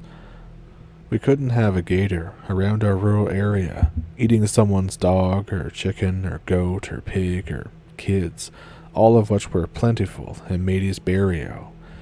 The majority of the other lots were in the various stages of occupation, many with the remains of flooded or burned out trailers and abandoned construction interspaced with vacant lots and the occasional Cuban expat neighbor living the American dream. There were some hard times too. Sadly, the drug wars of the 80s and 90s claimed Mary's oldest brother in a shootout, and her second oldest brother was doing life in prison for taking revenge on his brother's killer. Being the only girl, Mary's indulgent father was especially watchful of his only daughter, named after his own sainted mother. All of Mary's brothers were overly protective of their little sister too. One of Mary's neighbors that looms large in Mary's story was the crazy Catwoman who lived in the corner lot of the crushed Seashell Road. This road ended at the canal of a marshy forest. This crazy cat lady, who was rumored to be a bruja, a witch, she dabbled in the dark arts, tarot card reading, voodoo, and the like. Not someone you wanted to be on the bad side of anyways. In addition to a dozen or so cats, the crazy voodoo lady also had 2 large black Great Dane dogs that barked a lot, and Mary's parents told her and her siblings to steer clear of the bruja, so she and her brothers did not want to get bit. The summer I turned 10, Mary recounted, we had a new neighbor move in on our street at the swampy end of the road. Not the last lot, but right next to the last lot. This old Texas redneck moved in with a beat-up 5th-wheel camper with an even older 1-ton flatbed diesel 4x4 Ford pickup, a World War II-era BMW motorcycle with a sidecar. That was our new neighbor, Carl's pride and joy, as well as a custom Volkswagen convertible bug that had been bahad with a Rolls-Royce hood and some 3-wheeled ATCs referred to as swamp buggies and an airboat. Rumors swirled about the new neighbor, Mary continued. Some true. He was a combat vet with an honorable discharge, and he was an ex-felon. And a lot of rumors weren't true, that he was a neo-Nazi and a Klan member. What Carl wasn't a vid war reenactor, and a member of the Civil War reenactor group called Sons of the South. One of the prerequisites for membership in this group, the Sons of the South, was that you had to have an ancestor that fought for the South in the Civil War. Another prerequisite was to drink beer and smoke a lot of dope. Trouble started between Carl and our crazy cat lady Corinne right away when her favorite cat got run over, and right or wrong, she blamed Carl. For his part, Carl barely acknowledged her existence, and she didn't like that at all. Up until Carl moved in, the entire area was very differential toward the crazy cat lady, who diagnosed and cured hexes, as well as casting hexes on those who didn't pay homage to her. Those who did pay paid in gifts of cash, food, coffee, rum, tobacco. But not Carl, whose vehicles all had exhaust cut-out valves installed to be as quiet as possible when he was poaching, and at least twice as loud as her big dogs barking. Pretty much the loud pipes were how Carl acknowledged crazy cat lady Corinne, to the point where she called the cops on him more than once, only for the police to explain that noise ordinance started at 10 on weeknights and midnight on weekends. So by the time the cops arrived, the only thing breaking noise laws were her dogs. Carl constantly got the better of Corinne, who now claimed Carl was killing her cats to use as gator bait, and we would also occasionally hear a gunfight up Carl's way, late at night. The sheriff investigated Carl, who, because of his felonious past, was not allowed to own a gun. What he could have were working replicas of Civil War arms and black powder rifles and the like. This feud went on for years, with our parents telling us kids to stay clear of both of them, with my father occasionally helping the crazy cat lady out with groceries, which I later learned were nothing short of blackmail payments that my father was paying to protect his precious Ida. It was the summer that I turned 13, Mary continued, my last year of tomboy foolery, as my keen Sarah was fast approaching my 14th birthday. That would mean that I would have to learn to be a lady. I was with my brothers and cousins when things started to get really weird that summer, as a rumor that a monster had been conjured up by the witch to deal with Carl. The monster had been seen, heard, and smelled frequently, and hardly a night went by without the sound of gunfire drowning the night sounds of rural Florida. Some people, included one of my brothers, Pablo, claimed to have seen something weird.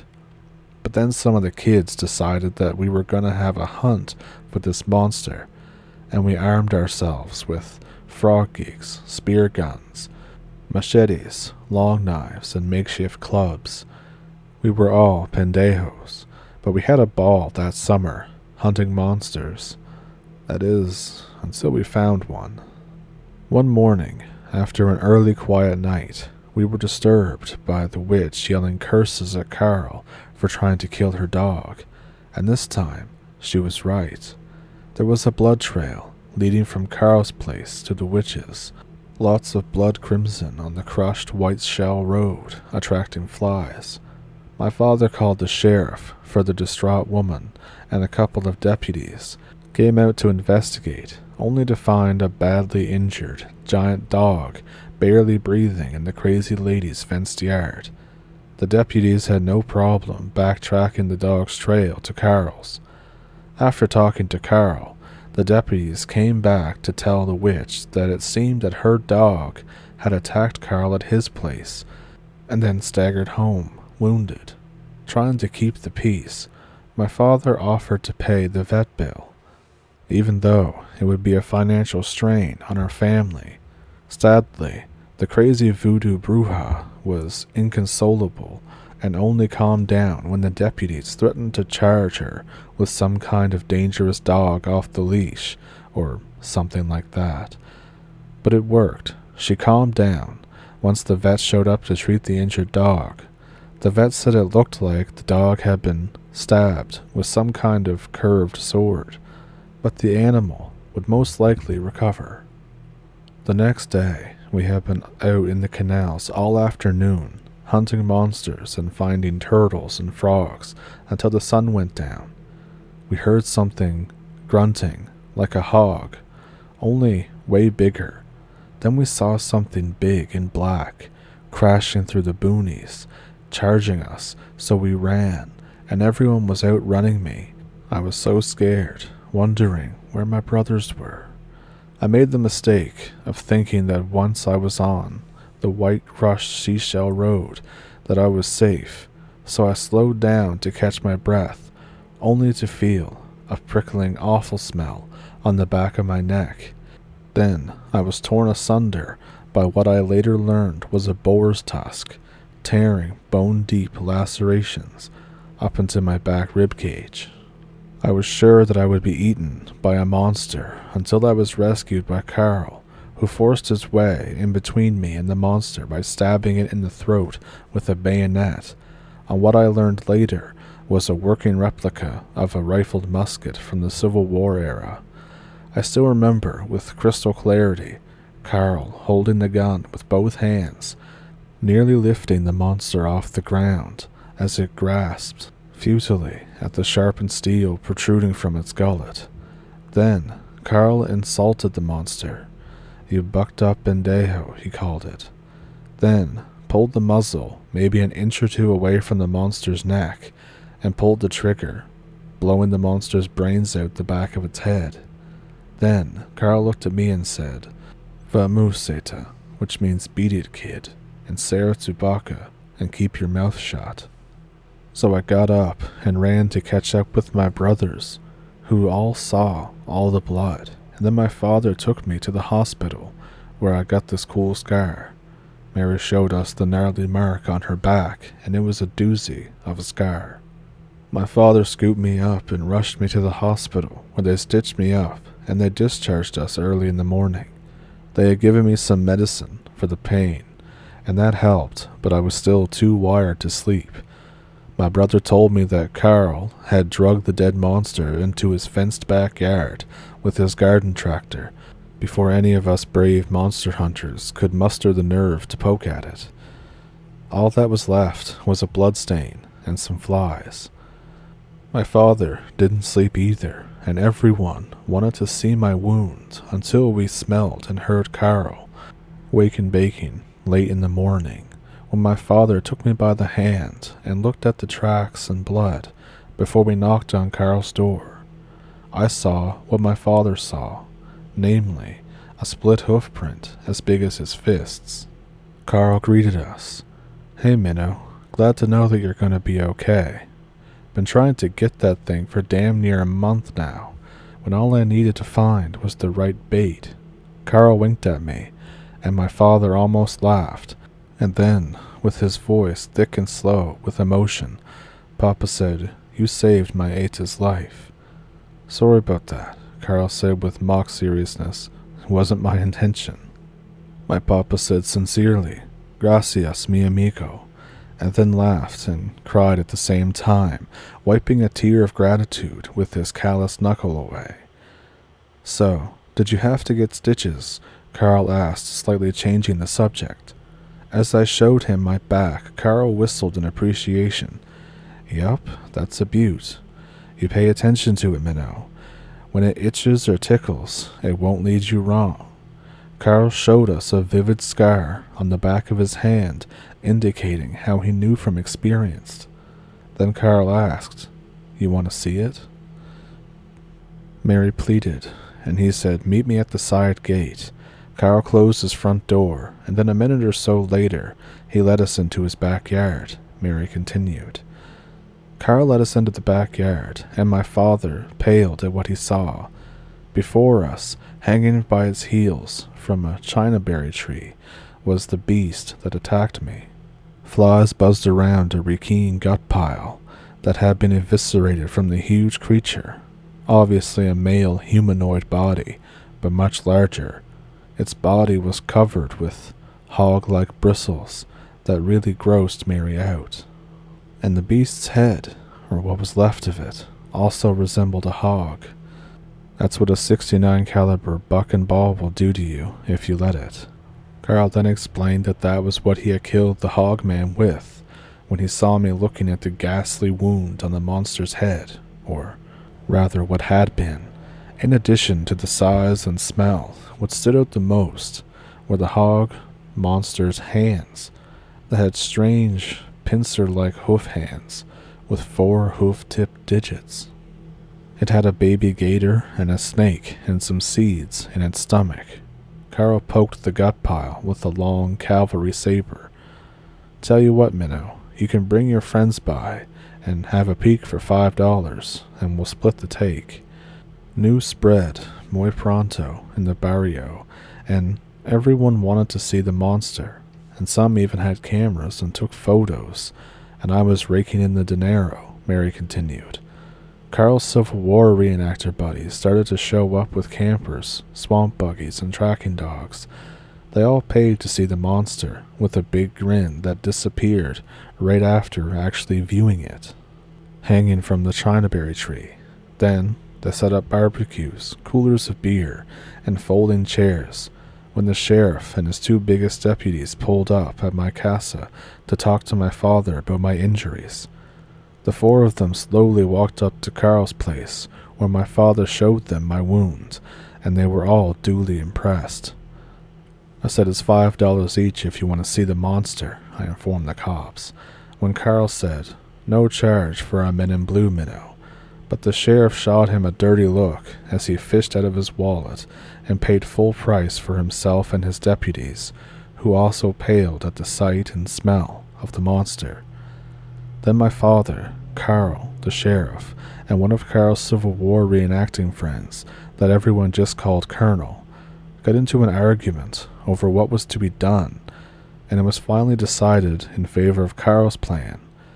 After he agreed to let any of the Cuban expats that wanted to join in the search they could, and the sheriff acquiesced mostly because he couldn't really stop them. Once that was decided, the sun was setting, and the colonel told everyone to stay sober and be ready to march at dawn. The colonel made his rounds, inspecting everyone's gear as he spoke solemn encouragement to his men. They were ready to attack at dawn. That night, Carl produced the hog monster's heart that he had cooked on his barbecue, thinly sliced and diced, and everyone that wanted to try it could have a bite. My father partook, as did I, and we were eating, and there was this horrible, blood-curdling scream that came from the witch's casa. Mary shivered at the memory. Other than a small tiff between my mother and father got into over his honor, demanding that he take part in the hunt, and that there would be no more protection money paid to the Bruja. My father believed, as others did, that the Bruja had summoned these creatures to harass Carl. The tension-filled night passed uneventfully. Dawn cracked loud and early, to the sounds of swamp buggies and fan boats going through their final checklists before heading into the boonies. My father had his old revolver, as well as a sturdy frog gig, and joined the others as they headed out. The sheriff and his 2 biggest deputies were there too, as well as an ambulance and 2 fishing game wardens that all stayed at the staging area, while the Cuban expats and the Civil War reenactors marched, or rather boated, and rode swamp buggies into the bush. More than once that day, we heard the staccato ripping sound of gunfire, and before the day was over, they had to take 2 people to the ER. One had a heat stroke, and the other tripped and stabbed himself with a frog gig. By the end of the day, the game wardens had written 100 or so nuisance animal tags for hogs, gators, and deer, the idea being to remove as much of the local food source so that these monsters would move on when they got hungry. I didn't see any more of the Hogman monsters, even though everyone knew that they had killed 2 female smaller monsters, suggesting that they had been breeding. The monsters' bodies were confiscated by Fish and Game, and by the end of the day, it was alleged that the FBI got involved and took custody of the monsters' bodies. That night, we had a fiesta, By noon the next day, the rednecks had sobered up enough to head home with some good stories, and things got back to normal. Till a few days later, the news was around that summer too, paying good money for monster pictures, despite the rumor that it was really the FBI covering the whole incident up. Everyone got paid well for these pictures, and no one had seen hide nor hair of the witch for a while. People tried to check on her, but the dogs chased them away. Eventually, by the end of the summer, the cops went there, and by this time, it was plain that the dogs were in a bad way. Once the dogs were taken away by animal control, the coroner called. The dogs had eaten the witch, and the cause of her death was most likely a brain hemorrhage, quotes.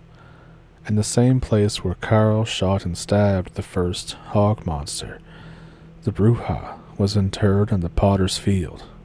Carl died 2 decades or so later and was interred in that same potter's field, right next to where the witch was buried.